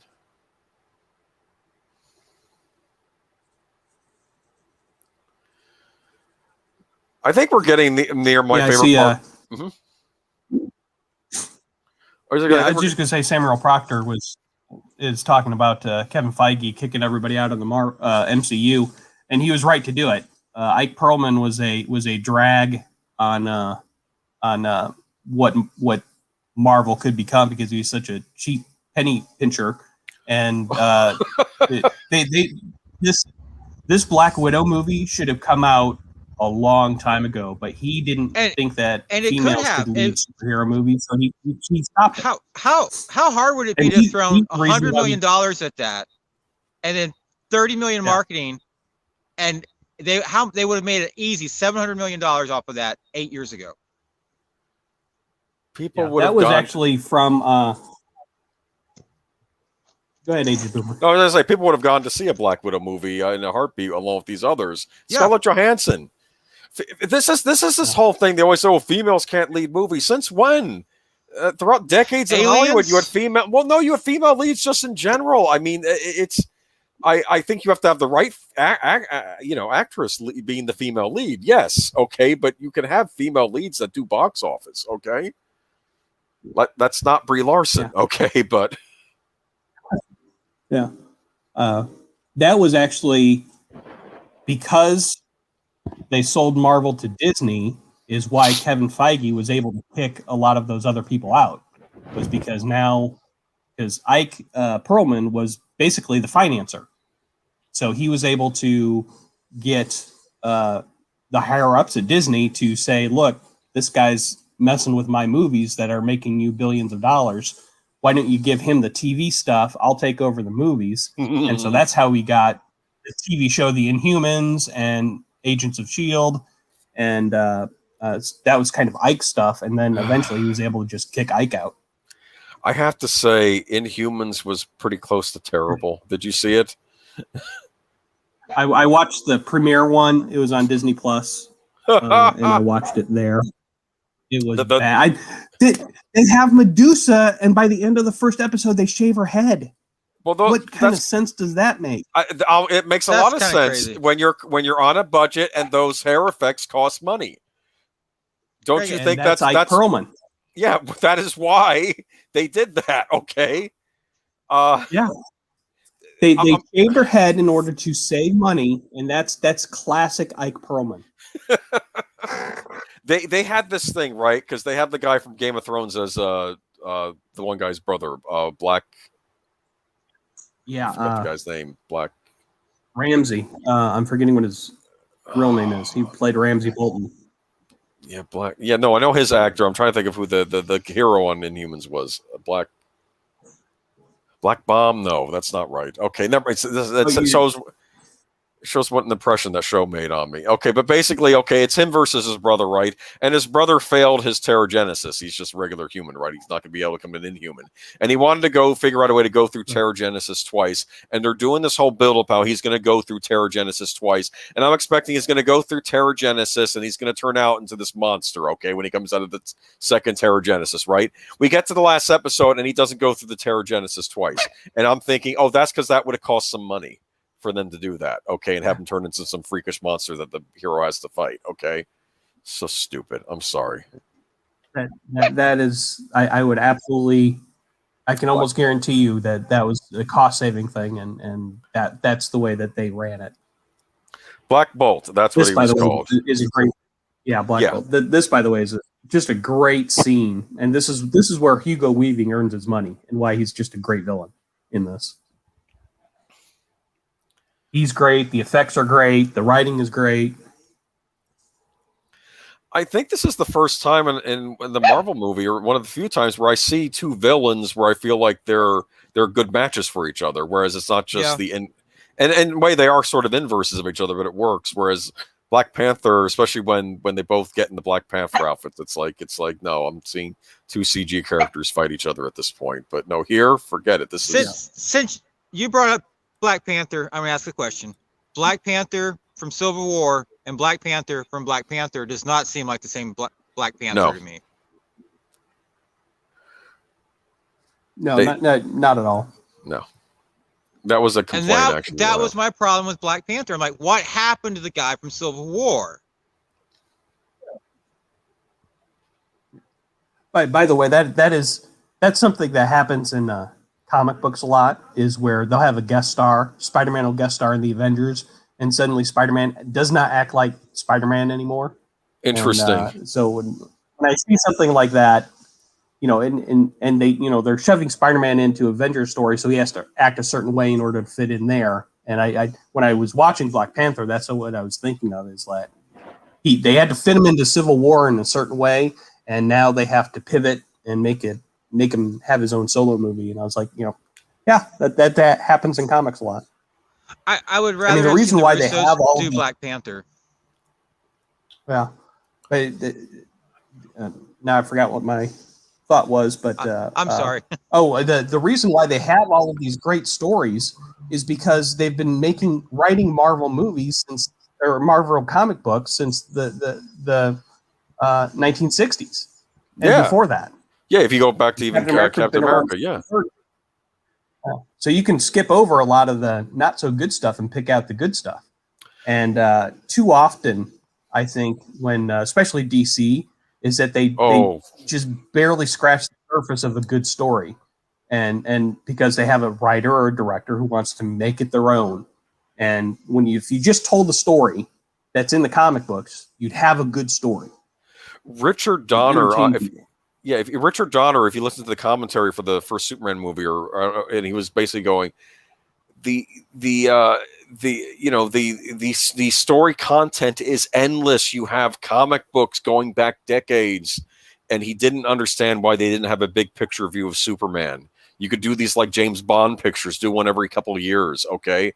That was what he wanted Superman to be back when he did the first Superman movie, and he says no one saw the vision. Okay, he said you could go back to the comic books; you had an endless supply of stories. Okay, they were not. I mean, James Bond, when you think about when Superman came out, was the aberration in which you had an ongoing series. That's Most true. sequels made less money than the first one, and the third one made less than the second. And by the fourth one, something like Jaws 4, you're not even trying. Superman 4 was not even trying. And that had its own boatload of issues. Yeah. They made, if you think about it, though, Bond was not Hollywood. Those were not Hollywood productions. Those were independent British productions. That was a family-owned thing, and they would pump money into the sequels. Yeah. And that's why when you watch the old Bond movies in the 60s and you see the budgets are actually increasing with each sequel, and you can see like the set in You Only Live Twice costs as much as the whole movie Dr. No did. They pumped money into those movies. Whereas Hollywood, especially with like Planet of the Apes movies, it was like half the budget for the sequel, half the budget for the sequel after that. Like you kept getting less and less money for each sequel. Because I guess the assumption was each sequel would make less and less money. Sound Engraver said this was her second film after Superman 78. I hope this second superhero movie or film you ever saw. I don't know. Second favorite after Superman 78. Yeah. Well, if I could make a suggestion to Sound Engraver, Superman 78, this one, Captain America: First Avenger, and Spider-Man 2, Sam Raimi's Spider-Man 2, are probably the three best superhero movies of all time. And I think you could make an argument for X-Men 2 to be up in there. But if you ever get a chance, have the professor show you Spider-Man 2. I remember when Spider-Man 2 came out, I think Roger Ebert said he thought it was the best superhero movie he'd ever seen. I have other favorite superhero movies. Of course, I tend to go for some of the darker ones. Like I was a big fan of RoboCop, which I still consider a superhero movie, even though it's not necessarily based on a comic book. Blade, I loved a lot too when that came out, the first one. Don't get me started on the third one with that one. I was so upset with Spider-Man 3. I was looking so forward to Spider-Man 3. Because when I saw the trailer for Spider-Man 3, go ahead. Yeah, I was going to say, you can see Sam Raimi loving the Sandman in that scene where Sandman is created versus the scene where Venom is created. And you could just see Sam Raimi, like, I don't know, he just drips onto his bike. And that's how Venom is created. No, whereas Sandman has this big, huge scene with all this music, and that's the movie I wanted to see. And the marketers just messed that one up. Now, I was okay with Spider-Man getting the black suit, and frankly, the black suit is its own villain. When he gets the symbiote suit, it is. Yeah. He got that. He got that in Secret Wars on the Battleworld planet. Yeah.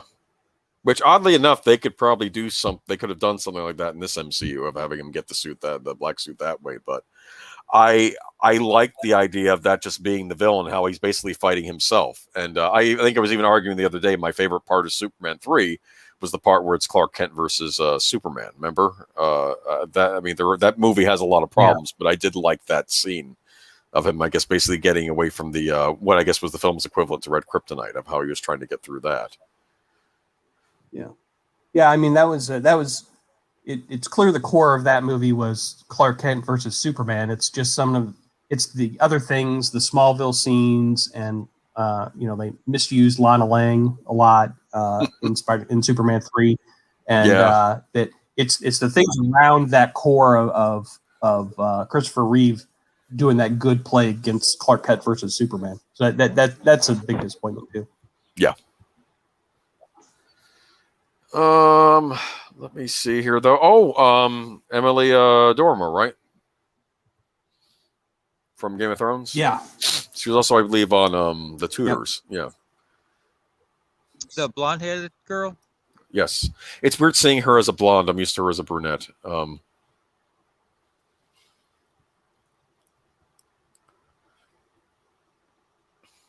And I love this scene too because it just shows what a leader Steve Rogers is. Not Captain America, but he's doing a lot of things that a leader does in order to inspire his troops.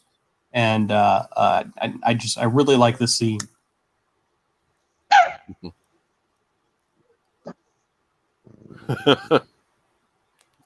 Open a tab. That's a good leader or a good manager. Yes. Yeah, that's true. And Haley Atwell in the red dress isn't bad either. I would follow her also.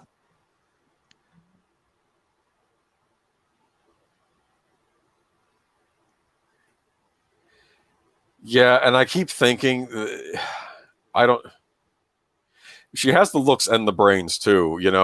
I don't think they necessarily casted her for her looks, but she has the looks to go along with everything else. Yeah, they're doing the What If series on TV series on Disney Plus, and the first episode. I don't know if you're familiar with the What If comic books, which I like those a lot. But They kind of take a premise and they say, what if something else happened? And the first premise of the What If series is going to be, what if Haley Atwell had gotten the super soldier serum instead of Steve Rogers? What is she, Captain Britain? And I could totally buy her. There is a Captain Britain character in the comics. Yeah. And she could become that character.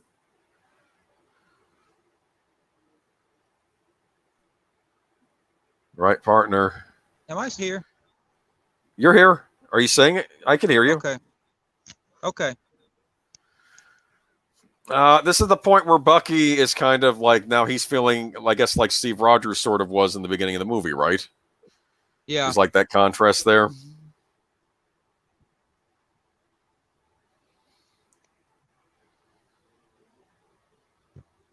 But when I saw this, I did not. I really thought that they were going to have that the Tesseract be the Cosmic Cube. I had no idea that they were going to have it be an Infinity Stone, which is the Infinity Saga was one of my favorites when I was collecting comics when I was a kid. Thanos was my favorite villain. He and Doctor Doom, and so when they finally reveal him in Avengers, I was crying tears of joy. Being 9 years old again in the theater. Oh, you saw this in the theater when you were 9? Okay. No, that it made me feel like I was 9. Oh, you feel like you were 9? Okay, all right, okay. When I saw the Avengers and then they revealed Thanos, I was like, my inner 9-year-old was just screaming with joy. No, I see what you mean. I had a moment like that too. I'm trying to think what. Oh, when I saw the Brendan Fraser Mummy movie, that was my 8-year-old self screaming for joy because I was a big fan of both around the same time, both Indiana Jones and the Universal Pictures Mummy movie, and they basically did a movie where they combined the two of them, and it was, I knew I would have been a big fan of that movie when I was a child if that had been around when I was a child, the Brendan Fraser Mummy movie. So, he's getting kissed. Yeah, those were a lot of fun.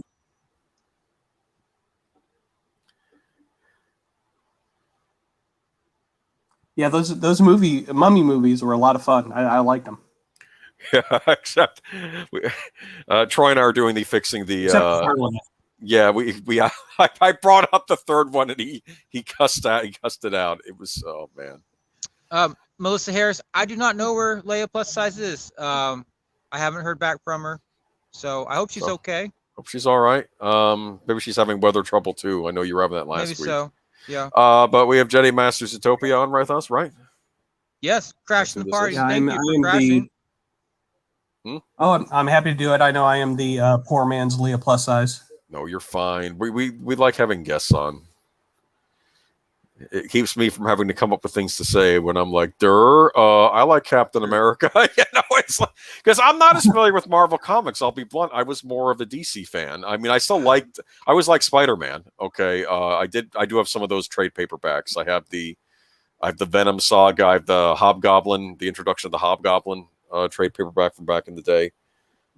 And I believe the Hobgoblin, correct me if I'm wrong, but I always got the impression that he got some sort of version of the super soldier serum.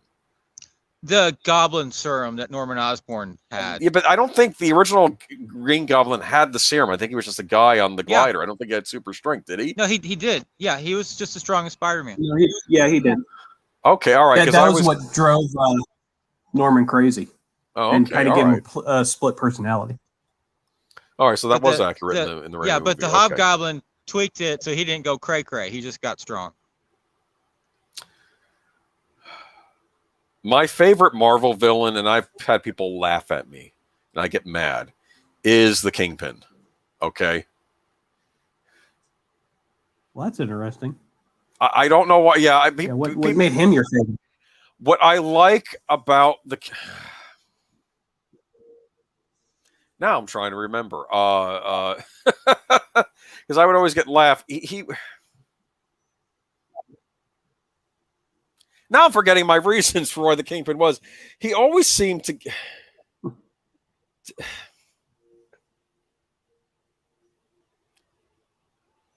I want to ask a question here to both of y'all. Like, he would hire people to go after Spider-Man, right? I'm trying to remember back. Now I'm trying to remember. I don't know. Why is the Kingpin my favorite Spider-Man villain? That now I'm trying to remember now. Okay, now I'm feeling like it. I'll say this: in the PlayStation 4 game, it starts out with Spider-Man and the NYPD going to finally take him down. Okay, and I thought, yes, okay, we're starting out with his arch nemesis. I always consider him Spider-Man's arch nemesis. I have a question, guys, and I'm not trying to be like all like SJW here. Yeah. How do you feel about Captain America using firearms? I'm okay with it because I think that comes from the roots of the comics, and it makes sense as a soldier. He's a soldier. He's going to use firearms. I got that. But to me, he should just use the shield and his brains and his brawn. Maybe like, if he's when he's maybe in the United States and a civilian and taking down a bank robber, maybe. But no, this is the battlefield. I'm sorry. You don't use the gun and you miss the guy. He ends up shooting one of your comrades. Okay, I'm sorry. Well, no, I agree, yeah, and you do realize I'm strapped every day now. I'm not anti-gun. Okay. I'm just saying. I was like, I don't like Captain America using a firearm all that much. All right, and I'm in the minority, and that's fine. And bear in mind, I'm not anti-2A, and I ain't anti-gun. I just see Captain America as just using a shield. All right. I understand why it seems weird or it looks weird, because that would not be, I think, the general public's view of him. But I do think in the context of how he started in World War II, I think it does work. Okay, now I remember why I like the Kingpin, especially as a Spider-Man villain. Okay.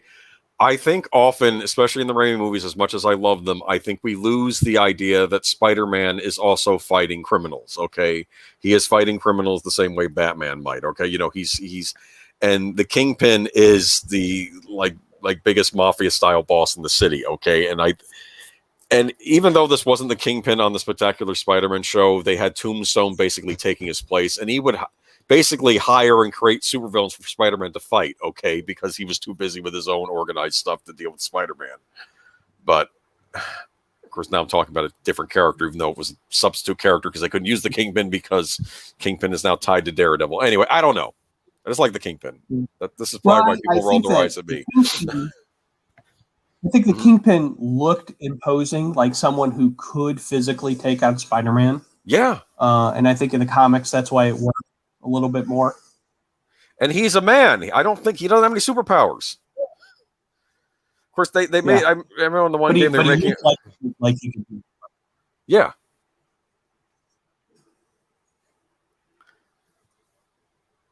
And I don't know. I think. Mm-hmm. Did you like how they did the Kingpin and Daredevil? Yes, I think D'Onofrio was the right actor. Actually, perfect casting. He's terrifying on Daredevil. Actually, in fact, if they were ever to bring the Kingpin in a Spider-Man movie now, bring Vincent D'Onofrio back to play the Kingpin in a Spider-Man movie. But who knows what their plans on that front are? I don't know. You know, and we had mentioned this. I mean, earlier. I thought that. Who would you get to play Doctor Doom? You can have anybody play Doctor Doom. Who would you have?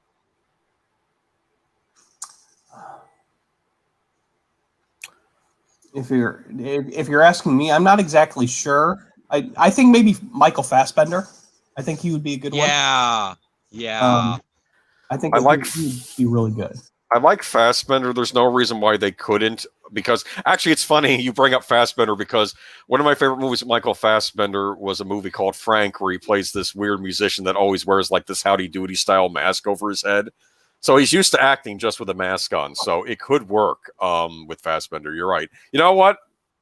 I was going to go with that German actor, the guy who was in Alita, but I might go with Fassbender now. Yeah.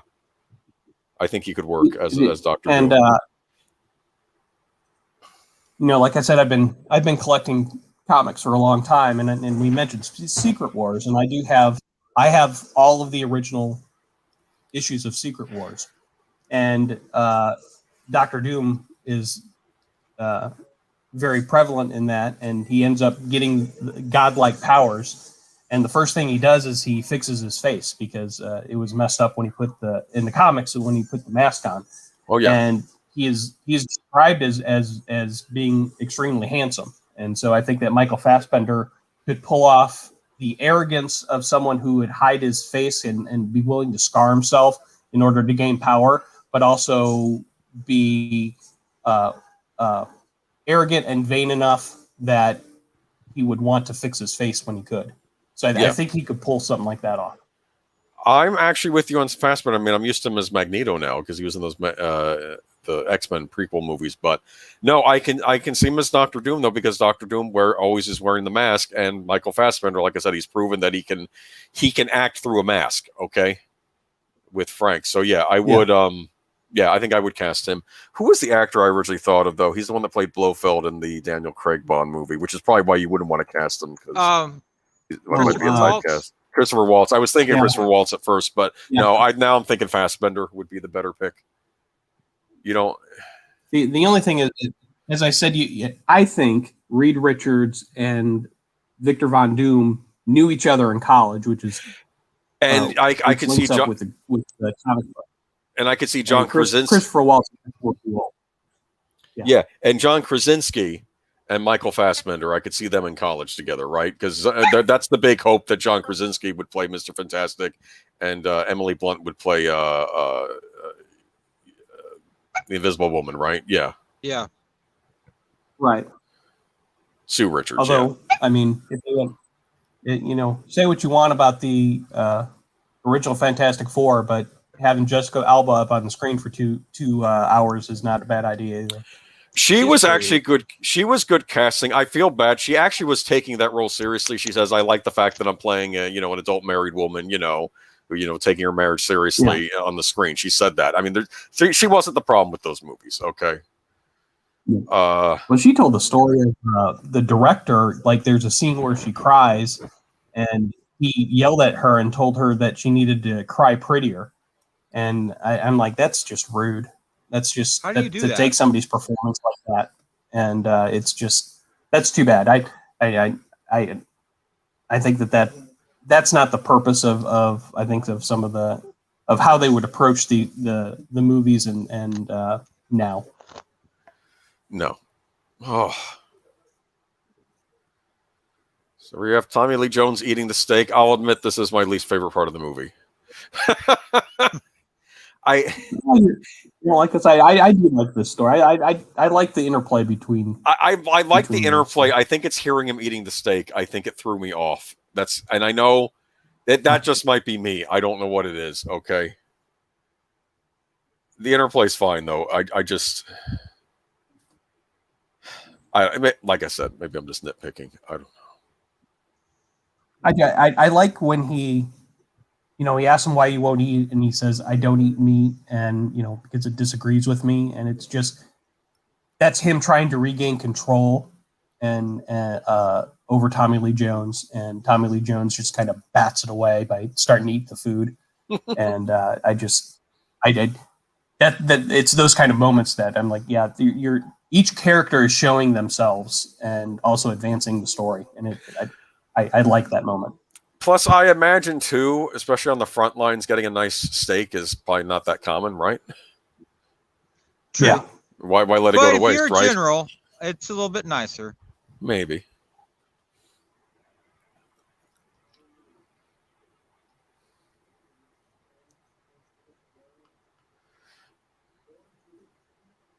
Do we like the look of the Hydra soldiers? They look like something that could exist in that era, right? Yeah.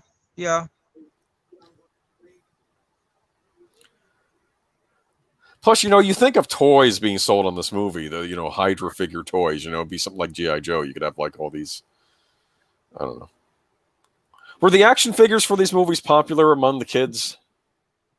I mean, the Marvel Legends are popular with adult children, such as Well, I know myself. that, but I know that when I was a kid playing with Star Wars figures, later on G.I. Joe was big. I'm just wondering if like the kids these days, if Marvel was the big thing. I mean, I remembered when I was in college, I was picked to go and teach a creative writing class to, I think, kids in the fourth grade, like the third and fourth grades, right? Okay. So I decided to bring up the 5 conflicts, the usual, the man versus self, that sort of thing. And I did it with superheroes, right? Okay. As I figure, well, maybe the kids like superheroes. And I think the one teacher said there was one boy in the class wasn't interested in any lessons going on. And they said, when you did superheroes, his ears perked up. Okay. And he was paying attention, because, because the kids know these movies, right? They know Iron Man and Superman and all them. So they were able to understand what I was talking about, different conflicts. Yeah, I was able to. By the way, this is also, I think, a great scene that mirrors the Toby Jones and Tommy Lee Jones, of just great character moments between Haley Atwell and Chris Evans, where he says he can't drink because it doesn't get him drunk, and just mourning Bucky. I think this is another great scene. But I was talking to a friend about superhero movies, because when these were first starting to come out, and he's like, "Yeah, they're for kids and all that stuff." And I had remembered reading an article from somebody who taught superheroes as a professor. Might have been Professor Geek. I don't know. This was several years ago. Could have been, yeah. But he went in and he wanted to convince the faculty there that to teach a superhero class, and so he's making the pitch, and there is one professor who is just the professor that he was trying to convince would just opened up a newspaper and started reading it, just totally not paying attention. And he kind of motioned to me, "Hey, so can you stop reading the newspaper?" And why don't you want to do that? He's like, "This is all just kid stuff." And he asked him, "What do you know about the origin of Superman?" And he said, "Well, he comes from a planet that's blown up, and he's sent to Earth, and these people take care of him, and he grows up to be Superman." And he goes, "Okay, now tell me what you know about the origin of Moses." And he goes, he's placed in a river, and then somebody else finds him, takes care of him, and raises him." And he said the professor all of a sudden just stopped talking and made the connection. And he was like, "Oh," and that convinced him to let him teach that superhero class. I remember that was on TV. I remember seeing that. That was on it was on a comic book special, like on like the History Channel or something like that, or like on A&E or something where they did a thing on the history of comics, and the one guy was saying this is how he convinced them to teach the guys. That was from a TV special. I remember that. I don't remember who the guy was though, but I remember being interviewed. Yeah.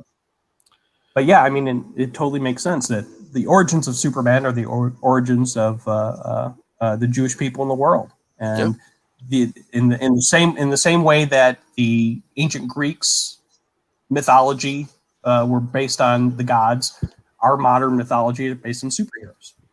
I mean, like I said earlier about Iron Man, I mean, he was based on our conflict in Vietnam. Captain America, based on our conflict in World War II.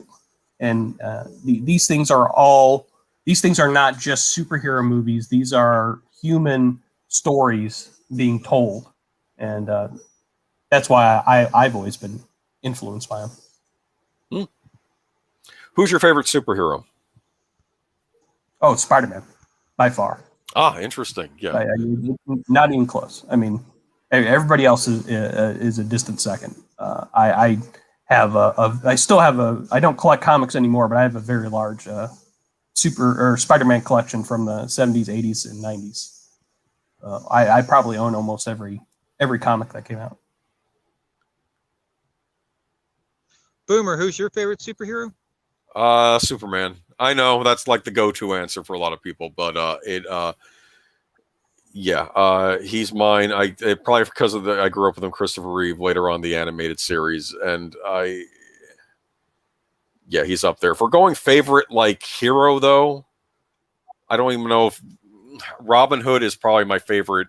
Of course, Robin Hood, some would argue, could have existed too, but if we're going like just in history, it would be Robin Hood. Okay, but Superman, as far as comic books go, comic book superheroes, it's Superman. What about you, Daniel? Doctor Doom? No, but or Spider-Man, depending. That's an interesting take on a hero. Okay. Aged Boomer, if I can ask, do you like not? I don't like Spider-Man. I like Peter Parker, and Peter Parker becomes Spider-Man. Do you identify with Clark Kent becoming Superman, or do you identify with Superman? Clark Kent becoming Superman. Yeah.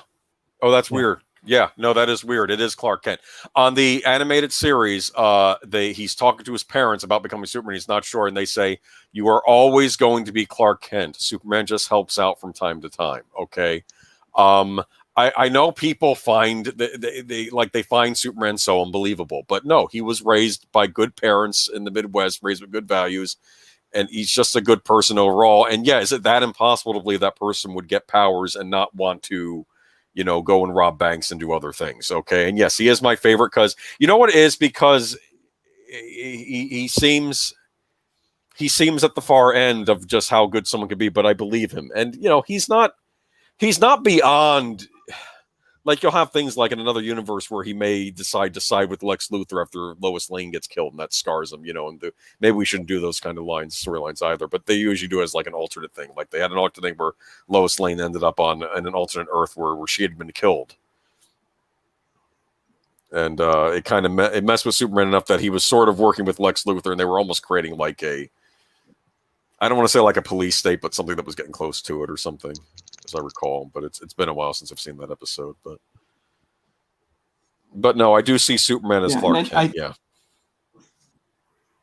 Oh, go ahead. And I think that's when you read these comics nowadays, and they all have agendas. They don't get the basics right. You have to get Superman doesn't work without Clark Kent. Spider-Man doesn't work without Peter Parker.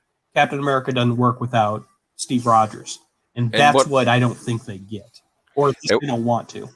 And one of my big problems with this current Spider-Man Homecoming, I mean, granted, we're not saying that the Uncle Ben stuff didn't happen, but it's never brought up at all. Okay, we just see Aunt May. I haven't heard Uncle Ben mentioned once in all of these movies.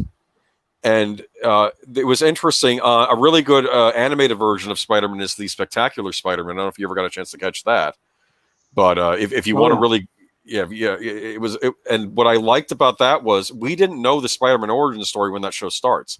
We don't know anything about Uncle Ben. Maybe he's mentioned briefly or something. But when he gets the black suit on and he's fighting with the black suit, and the black suit is basically telling him, you think you're a hero, but you're really not a good guy. And they go back to the Uncle Ben when he's starting out as Spider-Man and what happened to Uncle Ben.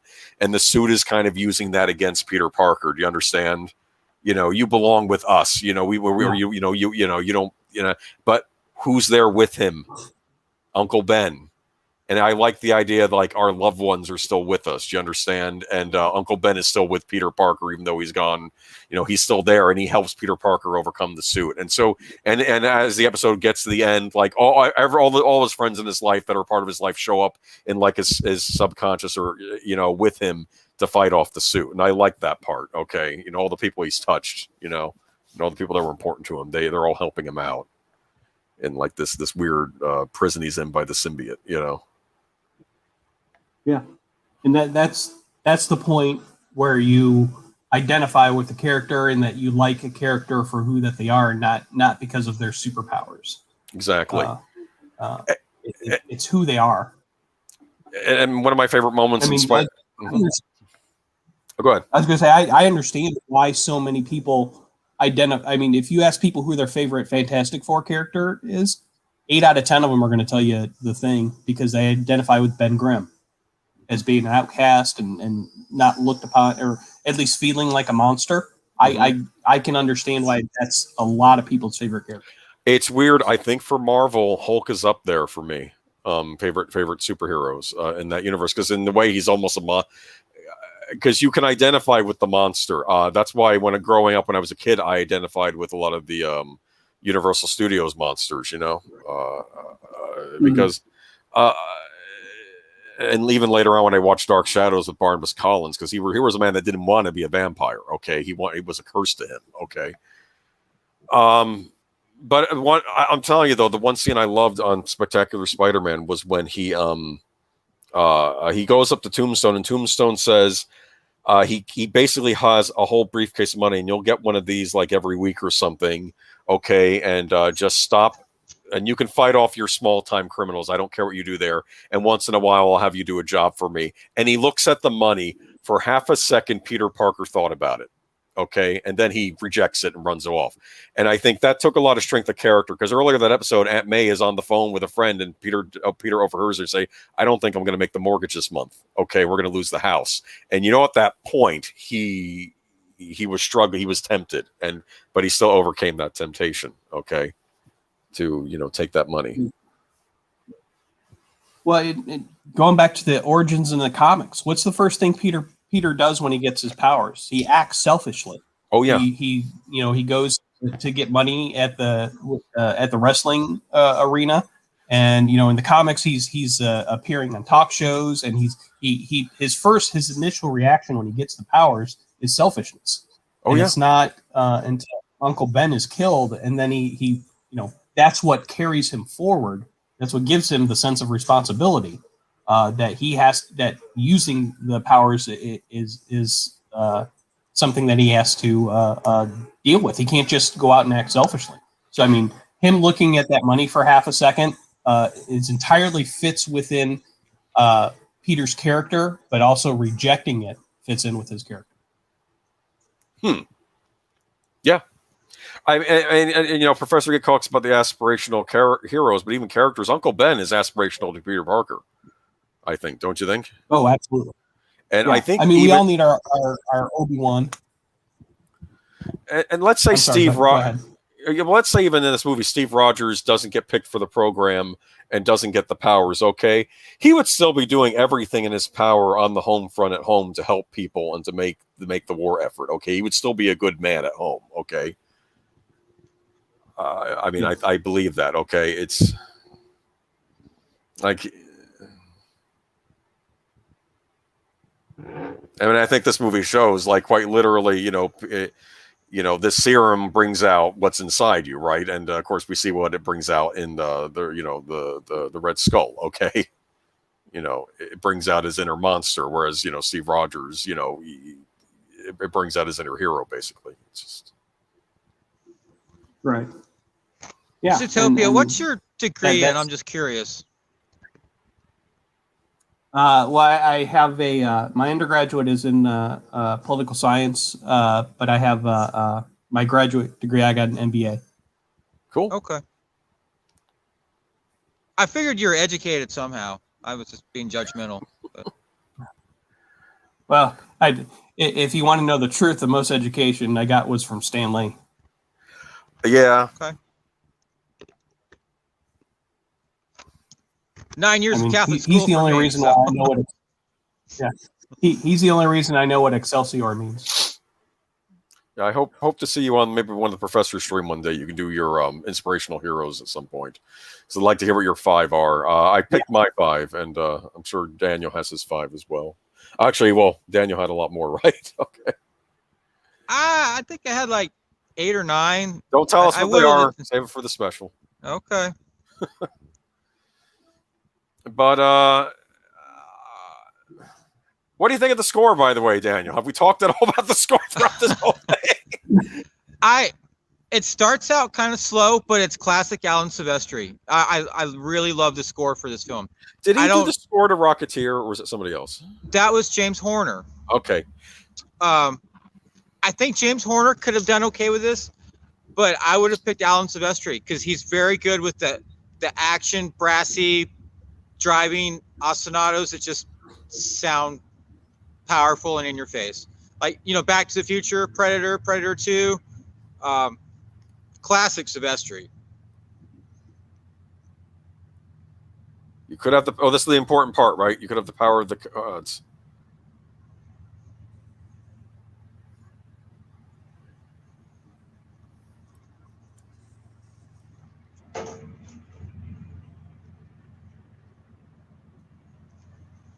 That's a really loud train. Shush, honey. Shh. Quiet. Is this the big exchange you were talking about earlier? Or did we miss that already? Yeah, I think that I really thought that this was a cosmic cube and it was not an infinity gem. Did they plan for it to be an infinity stone and not the cosmic cube? I think so. I think, this, I think we talked about this before, is this Marvel's was still in his infancy, and they didn't know how many of these movies they were going to get to make. And so they kind of left it open. Could it be a cosmic cube? But if they get to do more movies, then it could be, they can make it into a infinity gem.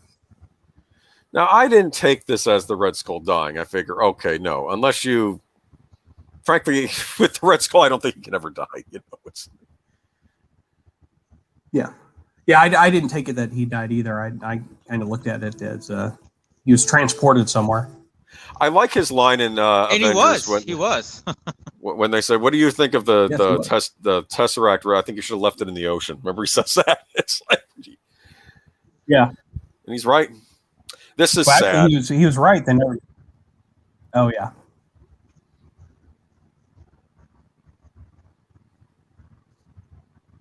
This brings up a part I didn't like in Endgame, where they, finally reunite. Or if they were going to do that, they needed to plan for it better. Okay. Like, what do you think he said to the Red Skull when he returned the Soul Stone? Because the Red Skull was still there in Boromir, right? We'll never know. They didn't shoot that scene. Yeah, they should have. Unless it's going to be, I don't know. I don't know what they're doing right now with Marvel. Okay, they're like in this weird holding pattern. I think that could absolutely be a Disney Plus series someday. Is him returning all the stones? Sure. They could because I've always thought, what order would you take them back? Because you can't do the Tesseract has to be the last one. And the Time Stone has to be one of the last ones too. Because otherwise, how are you going to get around if you don't have the Time Stone? And how are you going to move from place to place if you don't have the Tesseract? It's kind of like you got which also opens up my biggest. Go. Somebody say something. It also opens up the biggest. plot hole in Endgame for me, which is when Hawkeye does the test run. How does he suddenly, if it shrinks and moves him back in time, how does he suddenly show up at his farm, which is not where he's at, which is far away? Because the shrinking in the time machine is going to transport you anywhere. That's what I always thought that's the biggest plot hole in Whenever you're dealing with any kind of, the television show Heroes. Remember that one? That taught me that don't use time travel. Okay. Yeah. I don't know if you that. Mm-hmm. I was gonna say they have the Superman problem in that is that they overpowered that hero character, giving him being able to move through time and space. And you can't stop him then. And it's the same thing that some writers have with Superman is that you make him too powerful. Who's he going to fight?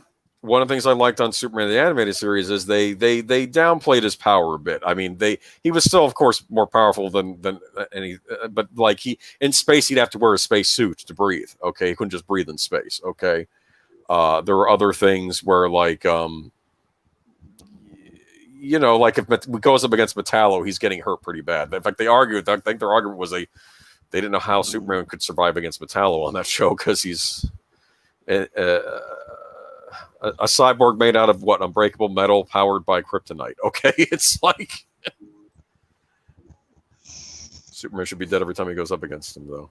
But I love this part. Okay, the scenes of victory to the captain. So Captain America's lost, but he's now a legend now, right? Okay.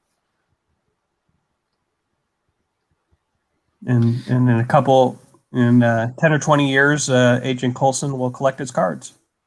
Yep.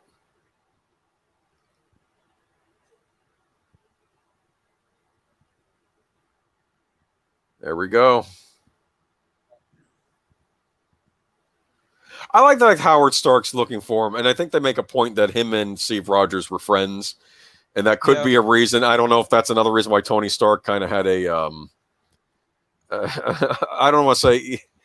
I think Tony felt that his dad loved Steve more than him. I don't know, or maybe it was like, or maybe getting back at his dad. I don't know. It's like,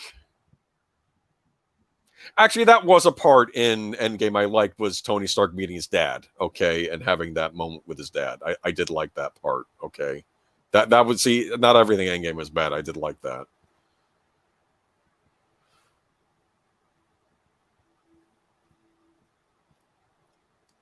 And I think that this is my favorite Tony or Howard Stark. I wish that they'd been able to have him be Howard Stark through all the other movies. He does show up on Agent Carter, though, right? As that Howard Stark, right? Yes. To be fair, they had already had Sam Slater in the Iron Man movies. Yeah. The other actor is good, though. He was a Mad Men. I mean, granted, they don't look quite alike, but I could see him. In fact, for a while, I kept thinking, is that Howard Stark's son and Tony's the grandson? I was like, oh, no, okay. It's like...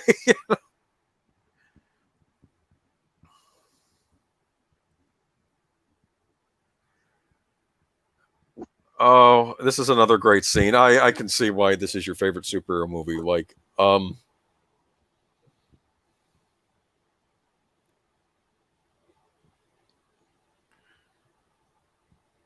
like they're trying to Leiaplussize. Oh. Hey, how are you? I'm fine. How are you? Good. We were wondering what happened to you. You okay? I'm fine. I thought I got the time mixed up. I thought you were starting at 7:30. So when I didn't hear from you, I just went out to run errands, and I said, "Well, maybe you'll get back with me." What time zone are you in? Eastern. Okay. Yeah. Yeah. 7:30 Central. Yeah. So I'm sorry about that. It's all right. Okay. It's all right. You're here now, so that's all that matters. We're at the very end. Okay. This is where we have. Tell us what you think about Captain America real fast, because the rest of us have been yapping for 2 hours. Oh, okay. Sorry. Sorry, it's okay. Well, I'll just have to listen to you play back. Well, he's my favorite Avenger. My favorite character. The Cap movies are my favorite movies. I enjoy all of them very much. My favorite one is the Captain America Winter Soldier movie. I think that's the best of Marvel. That's the one that I enjoy the most. And I also want to say I adored Chris Evans in this role. I think he did a fantastic job bringing Steve Rogers to life. And like I said, the Winter Soldier movie, favorite of the Avengers films. I think Chris Evans did a good job playing Steve Rogers. I miss Chris Evans. I wish Chris Evans would come back because I do miss him in the role. And I don't like how Marvel has treated him in recent years. I know this year is like the 10th, I think it's the 10th anniversary of the first Avenger movie. So Oh, I'll has it be, been that long? Wow. yeah, I'm surprised. Yeah, I'm surprised myself how time has passed since the film had come out. But because I'll be, looking back on that film because I think the first Avenger underrated MCU film. I think it Right. deserves more credit than it gets. I think it's really underrated, but I think the best one is the Winter Soldier movie. So I've been a fan of that, but I haven't liked the way the Marvel has treated him since then. Seems like they sort of given up on the character and what the character represents. But um, it's a lot of people know that's absolutely my favorite. I loved all of the Cap films, but the Winter Soldier movie is my absolutely favorite one. Okay. And Mhm. let's Any- see, Jedi Master. This one is your favorite, right? I'm sorry. Oh, Yeah, Jedi, I mean, Oh. yeah, this one I've probably watched. If I counted it up and I've watched this 25 times, it wouldn't surprise me. I love this one, but Winter Soldier is my, I mean, close second. And I just that movie was a big surprise for me because of the direction that they took it, and it was a great surprise. It was one that when I was done, I was my jaw was just dropping. I was like, they're really doing this, and I just thought that was a great one. And when you pair it up with this one, I mean, I think that this one and Winter Soldier are just the two best Marvel movies. Okay, you see this one. Were you guys doing a rewatch of a film, or Yeah, were you just? we were doing the rewatch. It's just ending the first Avenger. Oh, okay. So you're talking about the first Avenger film. That's okay though. You can watch the 1990 Captain America movie with us when we get around to that. I'm kidding. Of course. He's joking. No, He's I joking. know. Liam. I know. The first Avenger movie I think is it's an underrated MCU film. It is my favorite movie of Phase One. I know that it's the final one to come. It was the last one to come out before the first Avenger film. I mean, the first Avengers movie. But the first of this one that you've just watched, which I've watched a billion times, so I'm very familiar with it, is I think my favorite of the first films that come out. And it's my favorite because if I'm correct, up before we got to Steve Rogers, most of the movies, and excuse me for saying this, but most of the films have been pretty much anti-heroes or Christopher Nolan's Batman. So we really didn't get the aspirational or inspirational hero that Steve Rogers is for a long time. So when this one came out, I really enjoyed it. From everything from I think the director, I forgot his name, Johnston, I think is his last name, Joe Johnston, Yeah, did a Joe great job. Johnson. Joe Johnston did a great job to me personally of all the first of Phase One where we got introduced to the Avengers. I think this one told the best origin story. I think it really told the origin story because he was true to who Steve Rogers was and the character that we've come to know now. There's some really great moments in it that defines who he is in the first Avenger film. And if I can just pick out some standout moments, I guess, of course, um, the reason for him becoming Captain America and why he wanted to be him in the first place, that the reason he was chosen was because he had a good heart. And I just feel that the spirit of Steve Rogers that film created for all of us has sort of disappeared recently. But I really like the fact that they created the spirit of that particular film. So the one you're watching, I'm really familiar with. I think it's the best of Phase One. And I also like and it doesn't get talked about much, but I do like the chemistry between him and Sebastian Stan as Bucky Barnes, and told that story of friendship and how that rolls over into the Winter Soldier. It continues into the Winter Soldier movie. of why he did why he fought so hard to protect Bucky and really believing in him. And but like I said, the first one I think I love it the most because I like aspirational heroes. I like inspirational heroes, and that is why that one I've been waiting for a film like that to come along a long time. And I know before that it was Thor, and the first Thor movie I enjoyed. I didn't have a problem with it, but I think this one is the best to me simply because of who he is. Okay. In No, no, a nutshell. I We agree. probably I already agree. covered all of this. No, no, you're fine. But let me see though. Someone else say something. Let me see. I mean, Did you like the end credit song? plus, I mean, right. I liked when you mean end credits, do you mean the post credit scene that gave you a peek into the Avengers, or No, just the credit scene of all the iconic American stuff in the song, the oh Star Spangled Man. I oh oh yes, absolutely. That's one of the things. You know what? That's one of the things I loved about this film was the soundtrack. I love the whole Do you soundtrack, have the and I love the soundtrack? theme. Yes, I do. Okay. I do have the soundtrack, and I love the Star Spangled Man, but I also love his theme as well that plays at the very end.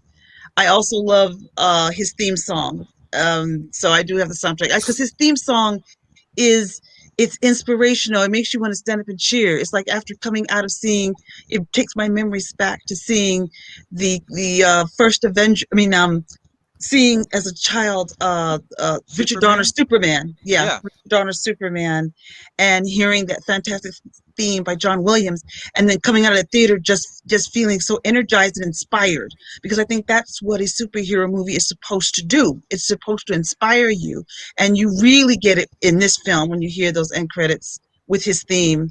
The Star Spangled Man is great, but I also love the instrumental theme that plays when it appeals to him. I think that's really great. cool. Now they really changed up the music for the second film. Henry Jackman did the score. Do you like the score to the second film? Yeah, I do. I like the score to the Okay. second film. I do miss his theme, but I can kind of see why, perhaps because the tone of the second film is a lot different than the Fundamentally different. Yes. yeah, Yes. yeah, than the tone of this movie. So I can see why there was a change in the song, but I still think it scored it scored beautifully. I think it fits because I said there's a tonal shift change in it when we get to the second picture. So I know the music has to be different. But I think Henry Jackman did a good job scoring that. So, but I like both of them. I think both films did a good job with the Winter Soldier, yeah, the Winter Soldier soundtrack. And I also think the person that did the soundtrack for this film was really outstanding. I don't think the first Avenger movie gets enough credit as it's deserved because a lot of people walked away from that movie thinking that Steve Rogers was boring. He really didn't. He wasn't Tony Stark or he wasn't Bruce Wayne. He was this Boy Scout. But I said that's not what I took away from it. What I took away was really what a hero is supposed to be about. And I think that they nailed it right on the money. And that would make me a fan of seeing more MCU movies. But I really became a fan when we got to the second Captain America movie. And that just, to me, changed the whole game as far as Marvel was concerned. It just gave Marvel such an upkick when we got to the second one. But I thought this one was a good introduction as well. Hmm.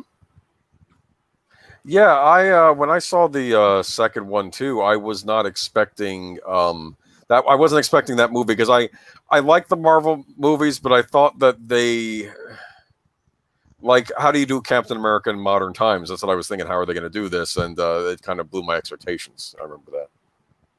Well, I think how you do them in modern times is you have to approach it the way Richard Donner approached Superman, which was you change the world around him, but you don't change him.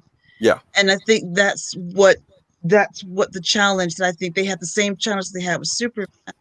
because these serials are inspirational or inspirational, aspirational heroes. So for some reason or another, trying to translate that into the cinema always seems to be difficult for directors and producers to do.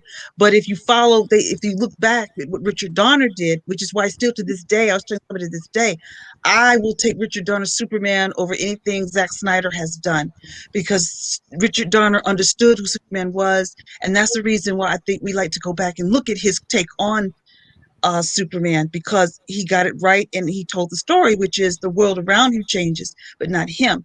You have to do the same thing with Steve Rogers, even though he's awakened in the 20th century. He himself, the man, has not changed.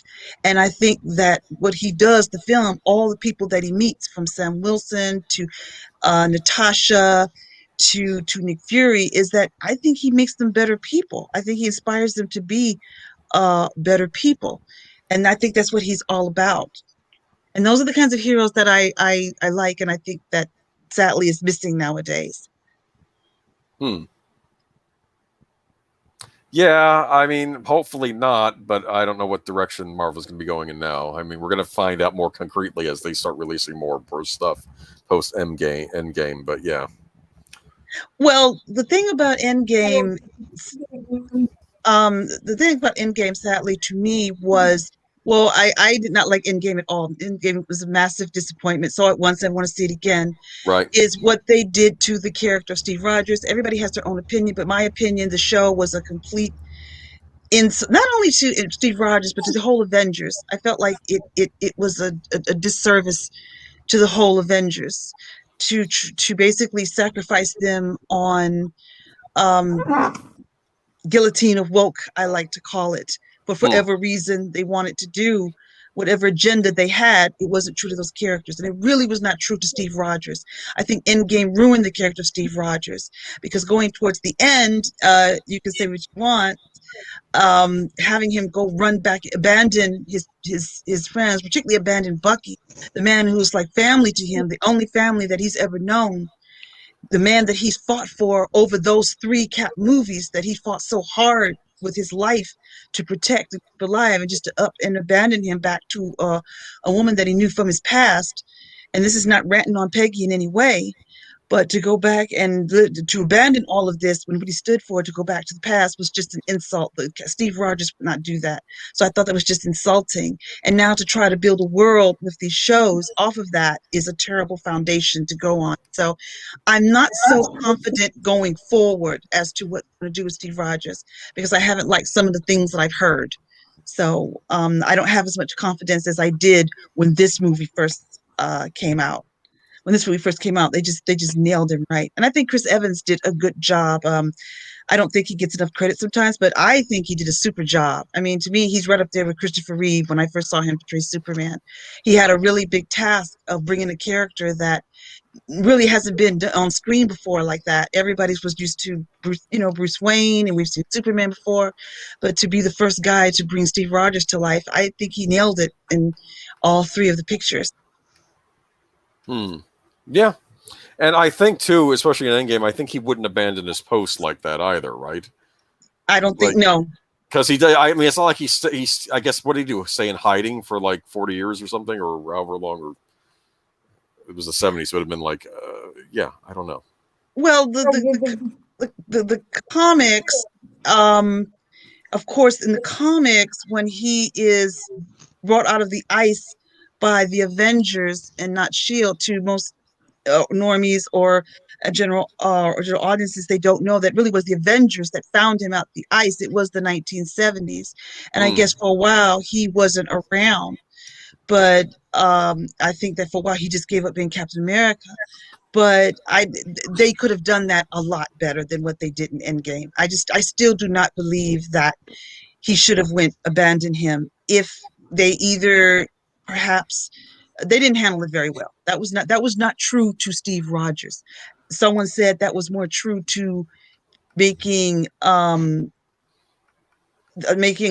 general an ending that the audience would appreciate, but it was not an ending that respected or was true to Steve. Right. There's 2 things they could have done it. They could have done it in a different way, or maybe have him die, maybe sacrifice himself for the greater good, would have made a better ending than what they gave him. But have him to up and abandon everyone and everything he believed in like that, well, I just thought that was just an insult. I thought it was a complete insult, and there was nothing that anyone from Marvel or Disney could have said to convince me otherwise, because I really believe that that character would not do that. Some people were satisfied with that ending. I couldn't stand it. That was not the appropriate ending for him. Or I feel that if Evans didn't want to come back, you don't kill the character, you choose another actor. But even in the comics, I didn't like the way it was handled, that he was killed off. I remember when they killed him off, and I thought that was the dumbest thing they could ever do, because I felt when he died in the comics, his spirit died, and we just lost that inspirational hero. And nothing against aspirational heroes or any type of other hero, but I felt when they decided to make that decision to knock him off the comics, a part of Marvel died with him, and I just thought that was an awful decision for them to do. So both ways of handling him so far in the last couple of years or decades, I haven't been happy with, especially now that he found so much a rebirth on the big screen. And so I don't see, it doesn't make sense to kill off a character that now is at the height of his popularity that he's ever been before. So I never accepted that in the comics, that he was killed off. I thought that was a big mistake. So how much confidence do you have in the MCU going forward? I asked that question. We asked that question earlier with each other. I honestly do not have any confidence at all in the MCU. I have no confidence in it. One reason, Steve Rogers is not there. And I also feel that the wrong man got the shield. I'm just going to come right out and say it. Bucky Barnes should be our Captain America, as it is in the comics. When Steve Rogers died, Barnes inherited the shield, and I was fine with that. I was fine with that story. Sam Wilson is a fun character, but Bucky is like a brother to him. He's family, he's blood. So when they decided to make Bucky Cap, I was absolutely satisfied with that. Bucky Barnes has super serum in his body, so he is able to. He's able to, when he throws the shield, he can take your head off with it if he throws it. In the Winter Soldier, he caught it with one hand. So he is not Captain America, and he should be. I have not yet watched I have not yet watched the Falcon special guest star Winter Soldier, because I think that the Bucky is a guest star on his own show, and I don't like the direction that it's going. I have no confidence in it whatsoever, and I have not watched Falcon and Winter Soldier yet, because I saw some things that I just wasn't interested in. I just didn't want to waste my time with it. Oh, okay. Yeah, Marks. I just didn't want to waste my time with it. So, and I said, well, someone asked me that. I said, why aren't you watching Falcon and Winter Soldier? I said, when Bucky Barnes comes Captain America, they can call me back. But until then, I have no interest in it. But some of the things I've heard and I've seen, I feel the MCU has lost its soul to Disney. Disney has now assimilated it, and it doesn't have its identity anymore. It's now Disney's Marvel, as Disney's done with Star Wars.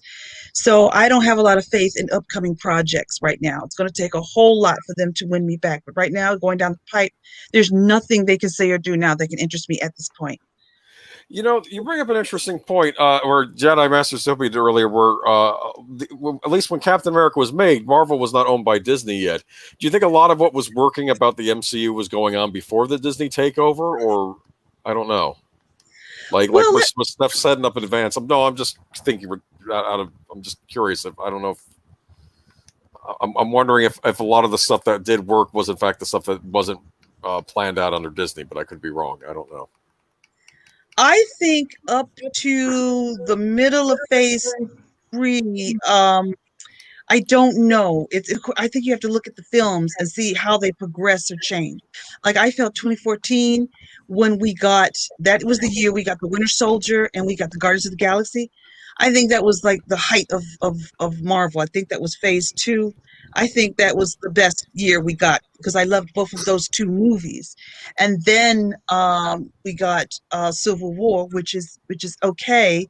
I like it, but I'm not in love with it as much as I was the first the Winter Soldier film. It's still good. It's just not super up there. But I think going into, I'll just come out and say it, when Brie Larson came around, that's when everything went into the garbage. Right. And that's when I think behind all of that is when we got to that phase 3 that maybe the cracks started to show, because I think Infinity War is a masterpiece. Everybody talks about the Snyder Cut's a masterpiece. Infinity War is my favorite Avengers film. That is a masterpiece because that could have just been a disaster, but that was done so well. Another Marvel film that didn't get enough attention, and I think because it came out the same year as Black Panther, and Black Panther was getting all the attention. But I really think Infinity War should have gotten more attention than it deserved because I loved it. I absolutely loved it. That was so well done. But right about that time is when you could see the Disney influence was starting to creep in. I think right between the making of Infinity War and before we got into the phase that we're in now, and about the time Captain Marvel popped its head in. That's when I think Marvel was starting to lose its soul. Yeah, I think that's when people actually really did start to turn. I mean, I've had some issues with some of the others movies, but I think it was starting with Captain Marvel. That's when it really started. I don't know though. What do you guys think? I think Samuel Proctor's right. I think with the last Thor movie, things started to kind of. What, Thor Ragnarok? Yeah, I think it. I enjoyed the film. I laughed a lot, but Professor Geek is right. You do not have a moment in that movie to breathe. It's one constant joke after another. And then with Endgame, you made Thor Fat Thor playing video games. Yeah, I don't know. That was taken. That was that's like when you say you can make fun of someone, but then you take a joke too far, and that felt like taking a joke too far with that character. Yeah. You know. Yeah, I agree. It was it was around the Black Panther, Thor Ragnarok, Captain Marvel. I mean, I think that Black Panther, the villain there, is a great villain, surrounded by a not very good story.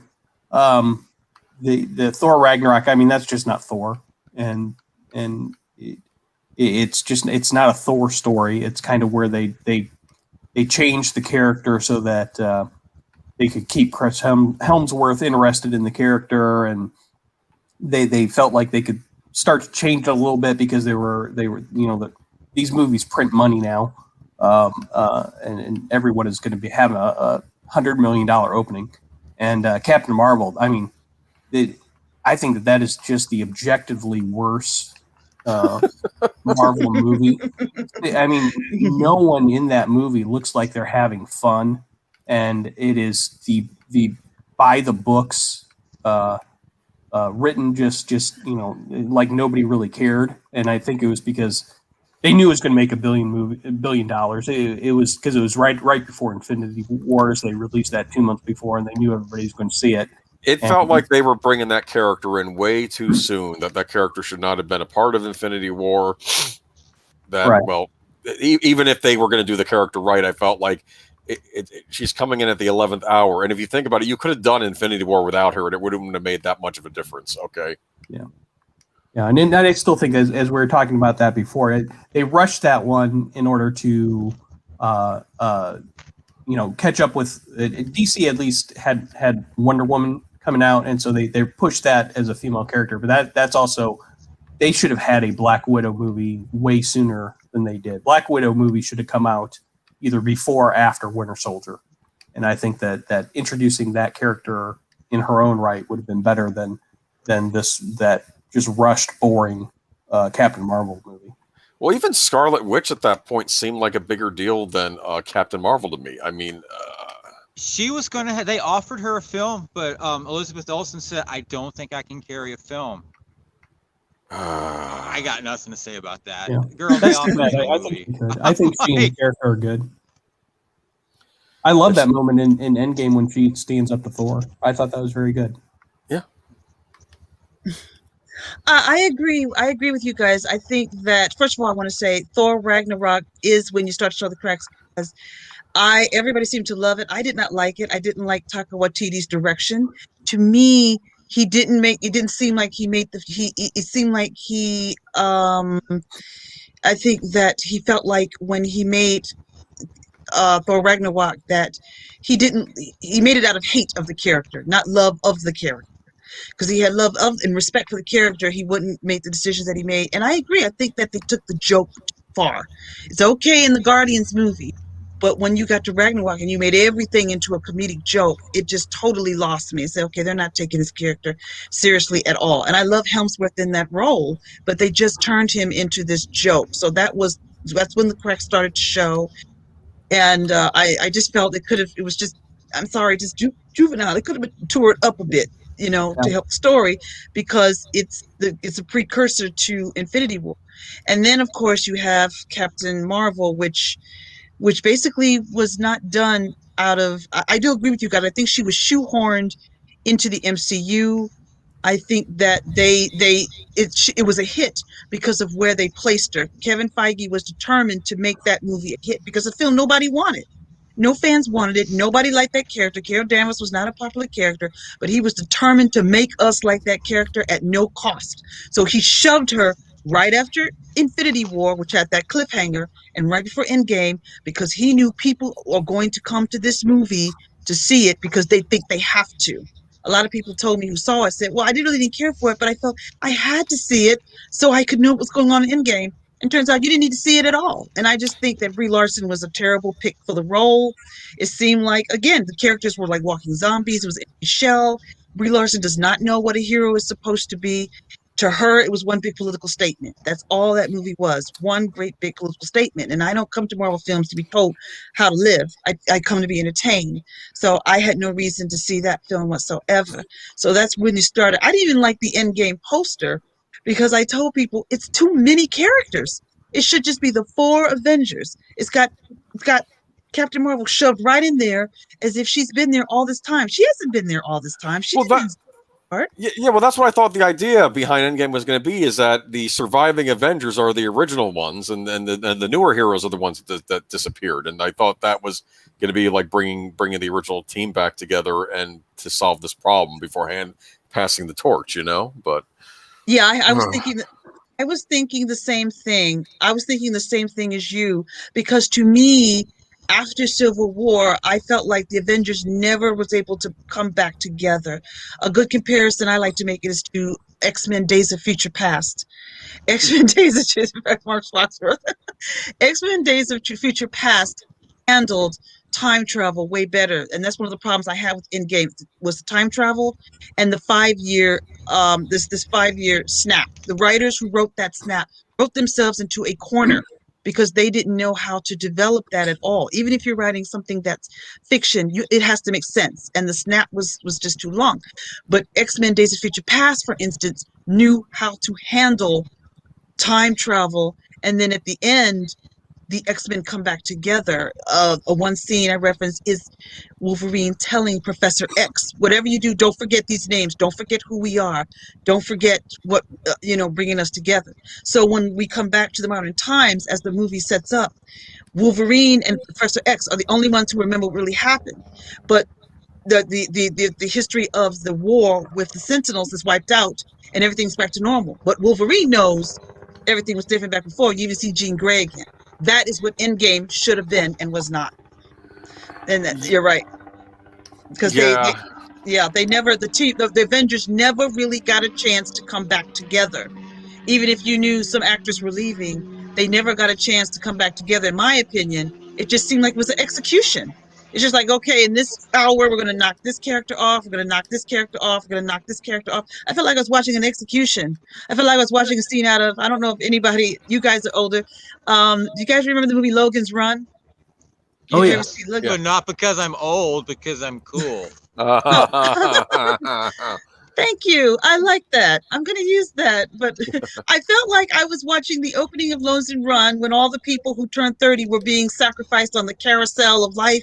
That's what I felt like the end game was. It's like, let's take all the Avengers and we're going to knock them out one by one. That's why I got to tell you, I don't like it when they keep this getting rid of characters. Like, I don't know. Could we have had Tony Stark survive and just want to stop being Iron Man, or like go do something else for a while? But would that have worked for y'all, or did you think his death was important? I don't know. I don't think he had to die. I don't think he had to die because Tony Stark's a very popular, beloved character. So if RDJ said, "I don't want to play him anymore," I thought he had a couple of years ahead of him because he all he had to do was show up. They can CGI the suit, the action scenes. But I think because right now we're feeling his loss. I don't care what anybody says with these streaming shows on Disney Plus. We're feeling the loss of these main characters. So I Oh, didn't feel I felt that those characters did not have to die. They didn't have to take out everybody to move on to the next phase. I think there was another motivation going on, perhaps, that's to taking those out, but they didn't have to do that. that's one thing I didn't like at being getting a Spider-Man Far From Home when they did the high schoolers did like a cheesy like a funeral thing, and they were playing, but I think what is it, Whitney Houston's "I'll Always Love You," and they had Vision, Black Widow, and Iron Man on the board or whatever, and Right. it came off as kind of tacky. Maybe that was the point, but Yeah.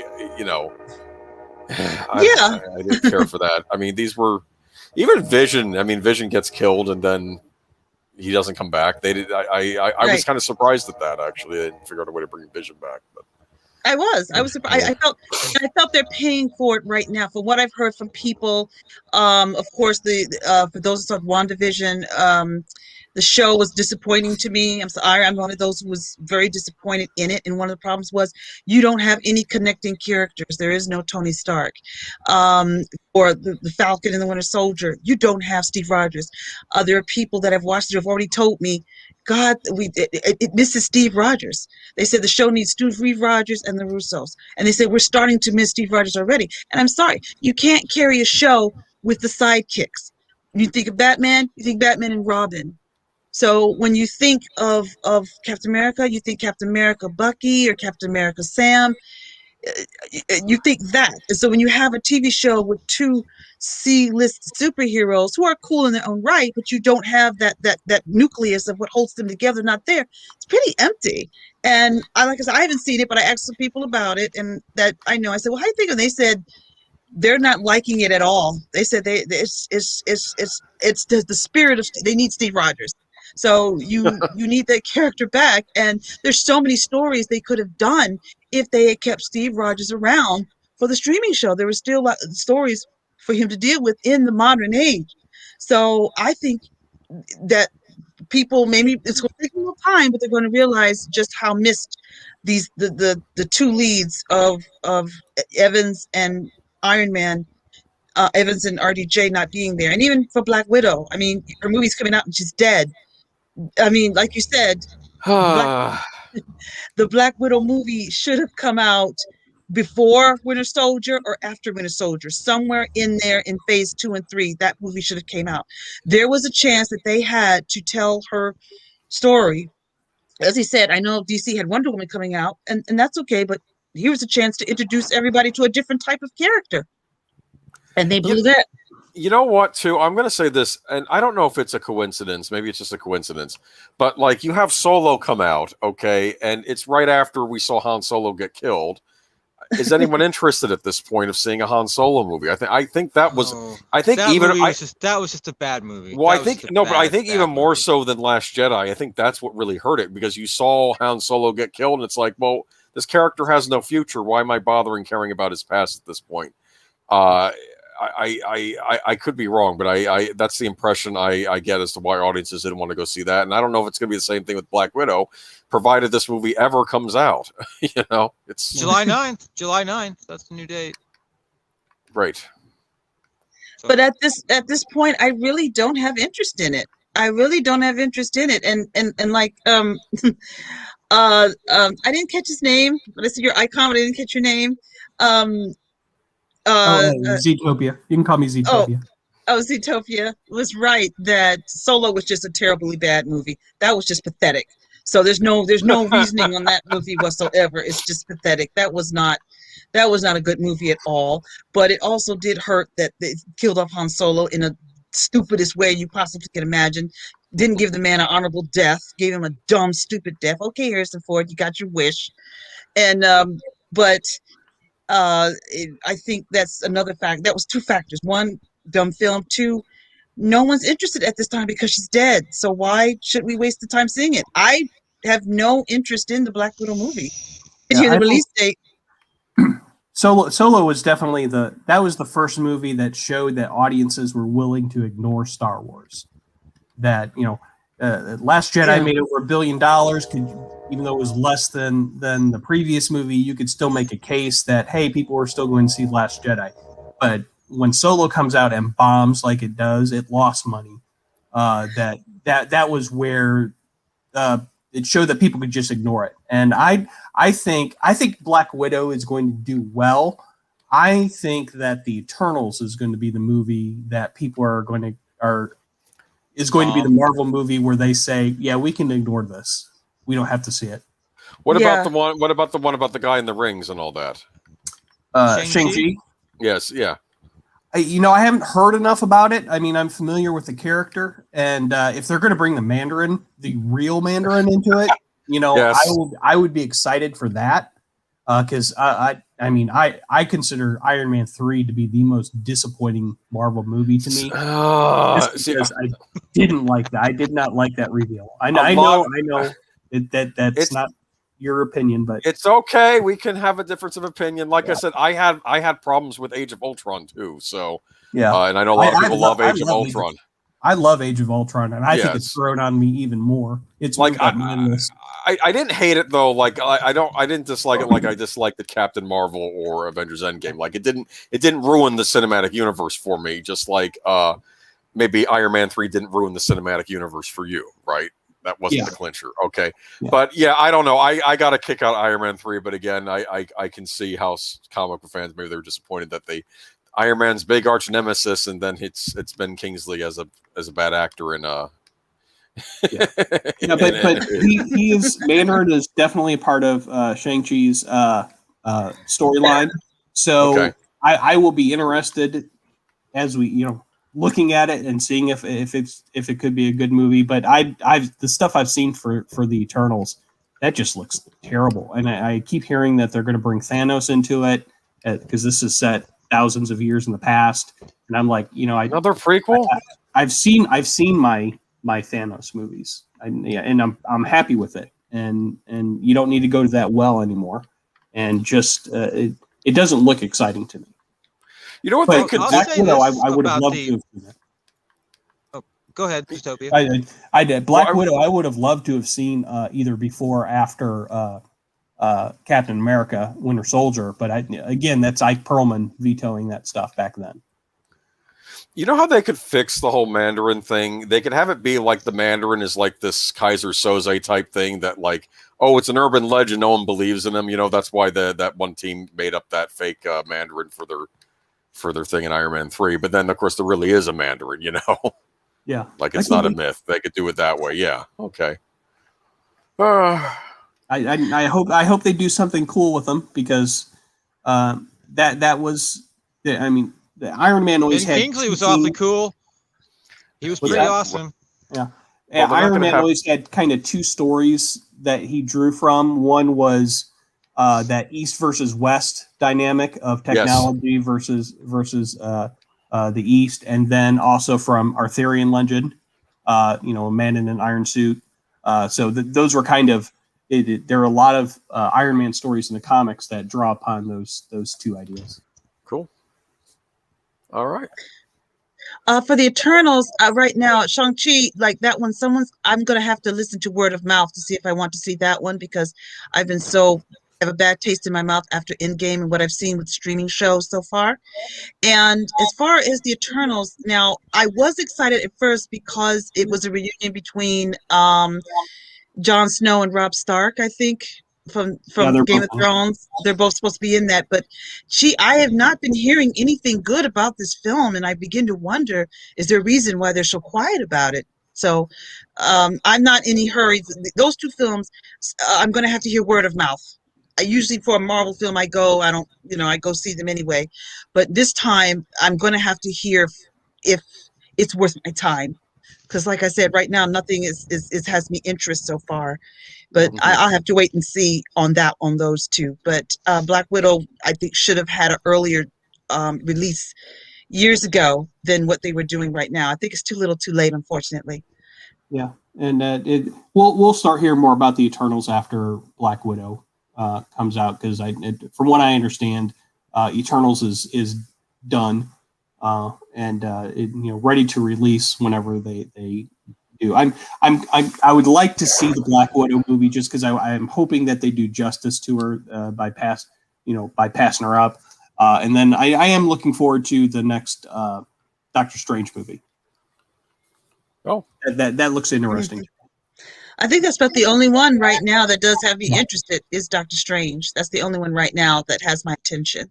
The others, like I said, I'm going to have to hear word of mouth to go back and trust Marvel again. Yeah, absolutely. Because the streaming shows aren't doing anything. They're not doing anything at all. I was excited to see Falcon and the Winter Soldier at first. I thought, oh, that's a great idea, and they can do some action. But when they released that first trailer and they're talking through their feelings with a psychiatrist, I was like, I'm out. And I haven't watched the first episode yet, and I probably won't. But I was like, that is not what I want to see in Falcon and Winter Soldier. Well, for me, I felt the same way. The trailer came out. I was not on board, but then Steve Rogers. I did not like how Steve Rogers was done. So already I was like, nah, you don't have me. 2, Bucky Barnes is not Captain America.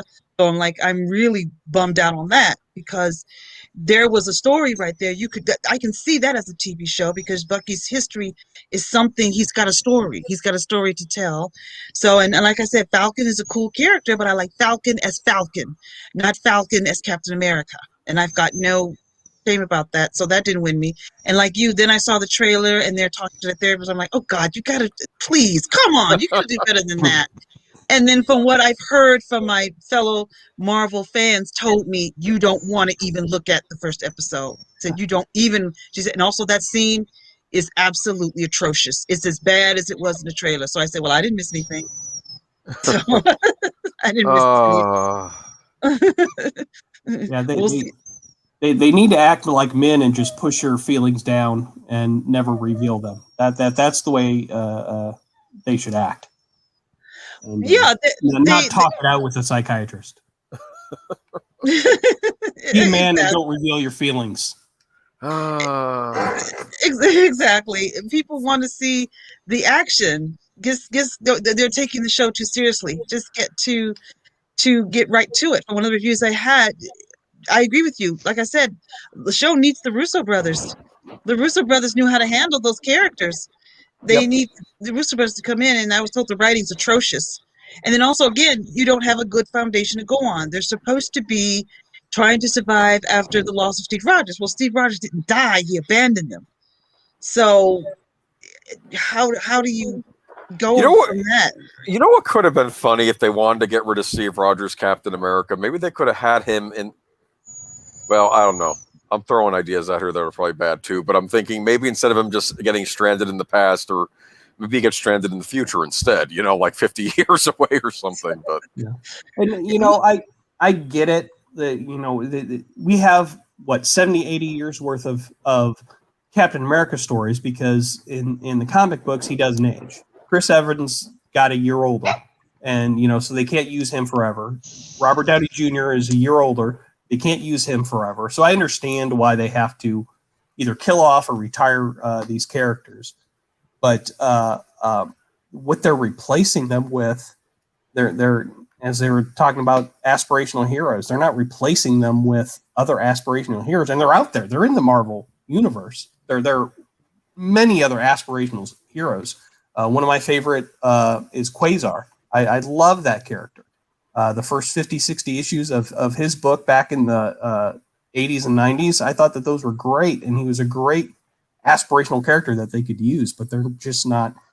They're leading with agenda rather than the character, and this is the problem that I've seen with streaming services. It's Kevin Feige can't oversee everything, and things are going to fall through the cracks, and you're starting to see where, because Disney needs content, and they're more concerned with having a new series come out every other month than they are with, is the series good?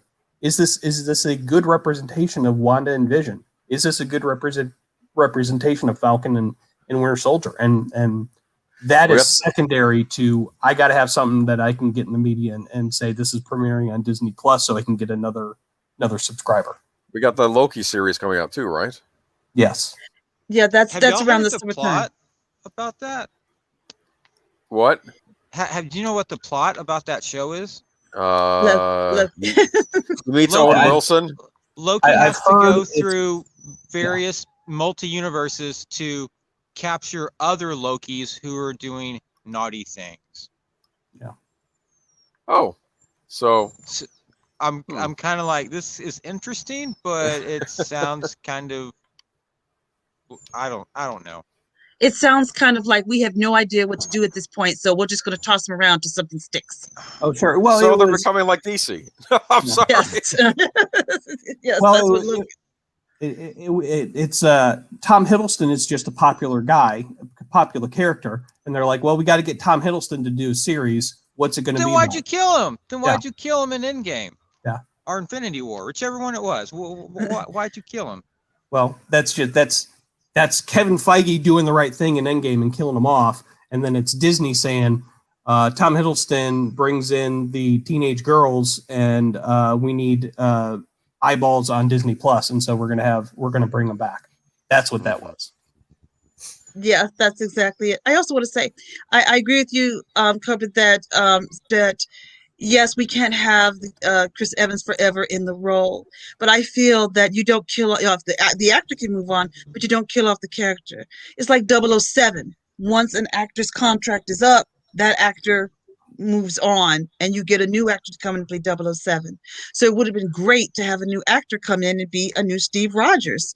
It would have been interesting to see. I felt like even if the actor moved on, the character shouldn't have been killed off. Steve Rogers should still been around, but maybe find you get a new actor to take up the mantle. I think Professor Geek had mentioned this idea too, that what they could have done was maybe instead of introducing Spider-Man and Black Panther and some of these other newer heroes, save them for later and then basically just reboot the Marvel Cinematic Universe, but do it with different heroes. So you'd have like Spider-Man and Black Panther and maybe a decent version of Carol Danvers and Fantastic Four, and you could do a whole nother MCU. Do you understand? Without having to ruin and kill off characters in the other MCU, just give them a happy ending. And then maybe later on you could do a crossover. I don't know if you would do a crossover, but the point is you could just do a separate MCU with different superheroes and have them, have them fight Doctor Doom. I don't know. Yeah, that I am of the opinion. I don't think that they're going to do another Avengers movie. I think Kevin Feige is done telling Avengers stories, and the main the tentpole movies are either going to be X-Men or Fantastic Four, and so then you'll get those phases 4 through 8 to be X-Men movies, and then 9 through 12 to be Fantastic Four movies. Those will be the tentpole, and then once you're done with those, then you can figure out, hey, do we bring back the Avengers? Do we do something else? So I personally think that we're unless Disney steps in and says, look, the Avengers brand brings in $2 billion, I want $2 billion. I think that they're done with the Avengers movies for a while. Yeah, I thought so too. That's what I thought WandaVision was going to do. I thought WandaVision was going to be a window into possibly bringing in the X. That's what I would have liked to see. And that we would have all got me thought excited. that when Evan Peters showed up, didn't we? Yeah. Yeah. Boy, was that a slap in the face? Because Wasn't I thought it? Oh. yes. Well, didn't the Yes. person in charge of it say they didn't read comic books or whatever? They weren't into that or something. Whatever. Yeah, the woman who wrote, just to give you a heads up about what Black Widow's going to be about, the woman who wrote for WandaVision has also wrote the script for Black Widow, and she said she has never ever read a comic book, and by God, it shows. That's a good sign. And it yes, shows, and that's another problem with these studios not bringing in people who know their stuff. Even if you, as the studio head, you say, I have no idea about these comic books, I don't know why it works, you bring in people who do, so they can make the stories and make the films that people will pay money to see. That's how you think common sensely. But no, I think, as Cobra said, right now everything is more agenda driven, so they're more focusing on checking boxes than telling good stories. So they say, well, for WandaVision, we have to have a woman writer. Okay, no problem with that. But one, the writer has to be talented. Two, the writer needs to know the material. It's not about the gender, the race, or whatever. It's about, do they have the talent to tell this story? So, and that's not how they're thinking. So they brought in this woman. That's like going to the doctor and you have to have heart surgery. And before you go under the anesthesia, the person said, "Oh, by the way, I'm a veterinarian." So that's basically what. Yes, I saw that Terminator movie. That can work. Technically, I'm a chiropractor, but you know. Yeah. Yes. Exactly. That's basically what it's like. Yeah. That's basically what it's like. So that's why we're seeing that's why, to me, why I don't have faith in the MCU right now, because I don't like some of the things that I'm seeing. There's cracks in the walls, and I don't like the way things are going. And one of the problem is not bringing in the talent they need to tell the stories. Maybe at one time Feige cared for these characters, but I guess the assimilation, the Borg of Disney, which is Disney, wants to assimilate it into their formula. That's why I call them. Disney's like the Borg from Star Trek, because when they assimilate these properties, they destroy them. It's like the Borg on Star Trek. When they assimilate them, you lose all of who you are as self. And that's what's happening I've argued that since Disney started doing this, Disney doesn't feel like Disney anymore. Like Disney used to have its own feel to it, and now it's just buying up properties. So what's unique about it at this point? I don't know. Disney has lost its identity in every aspect, because it's lost. Disney used to even have their own stuff. They used to have their own things going. Now they've completely abandoned. Still waiting for Tron 3. That's never going to happen now.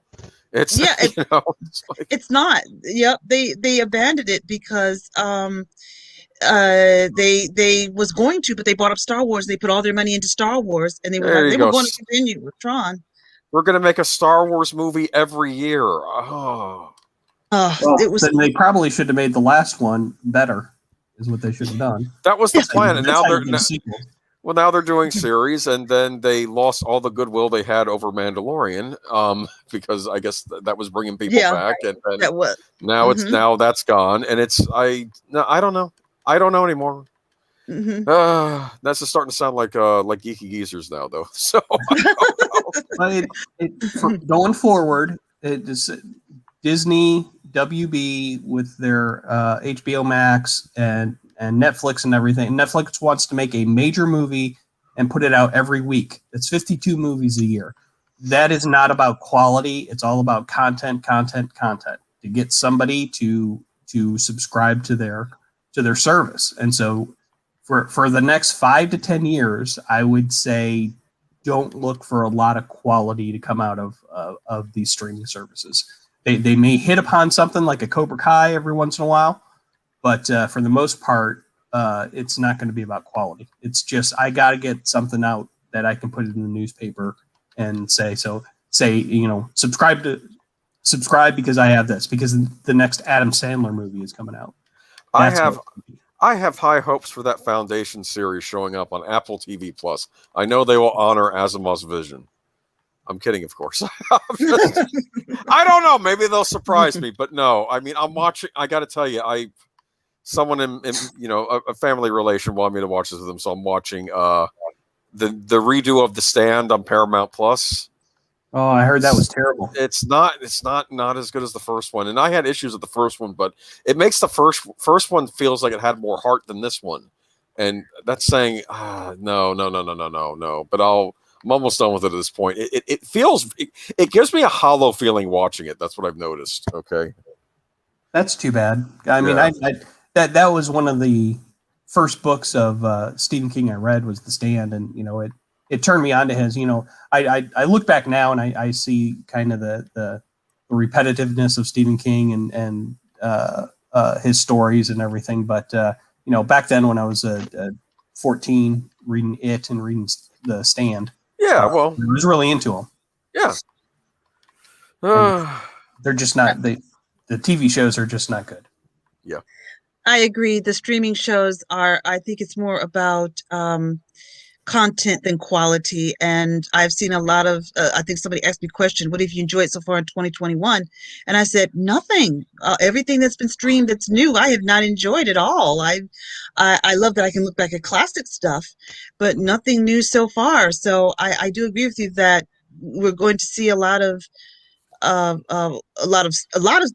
quality quantity, What? excuse me, but not quality. And that's going to be a big problem with the streaming, because everything streaming is great.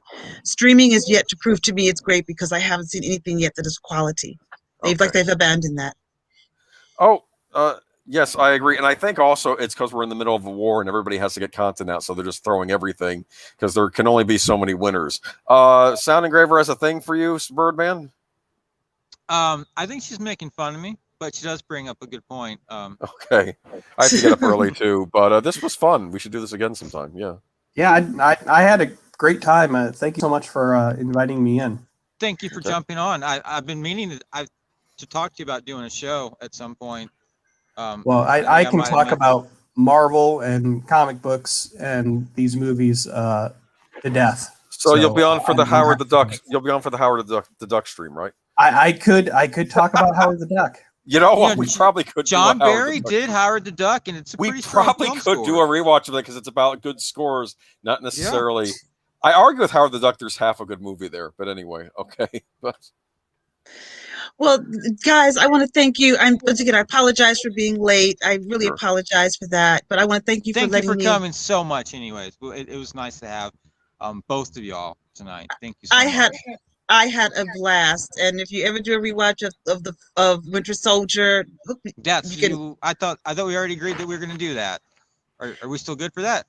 I am still good for that. Just let me know again, and I will be there for sure. I will be there for sure, definitely. But thank you it was short, but thank you for time. And everyone, please remember, Professor Geek's daughter is having minor surgery tomorrow. Oh, I didn't realize. Keep her and the family in your thoughts and prayers. Definitely. Absolutely. And adopt, don't shop, and keep listening to those great film scores. And thank you both for coming on tonight. This was a completely 99% off topic, but on topic about comic books, and it was very enjoyable. So thank you both. And thank you, Age Boomer, as always. All right. Have a good night, y'all. Good night. Thank you. Good night. Good night.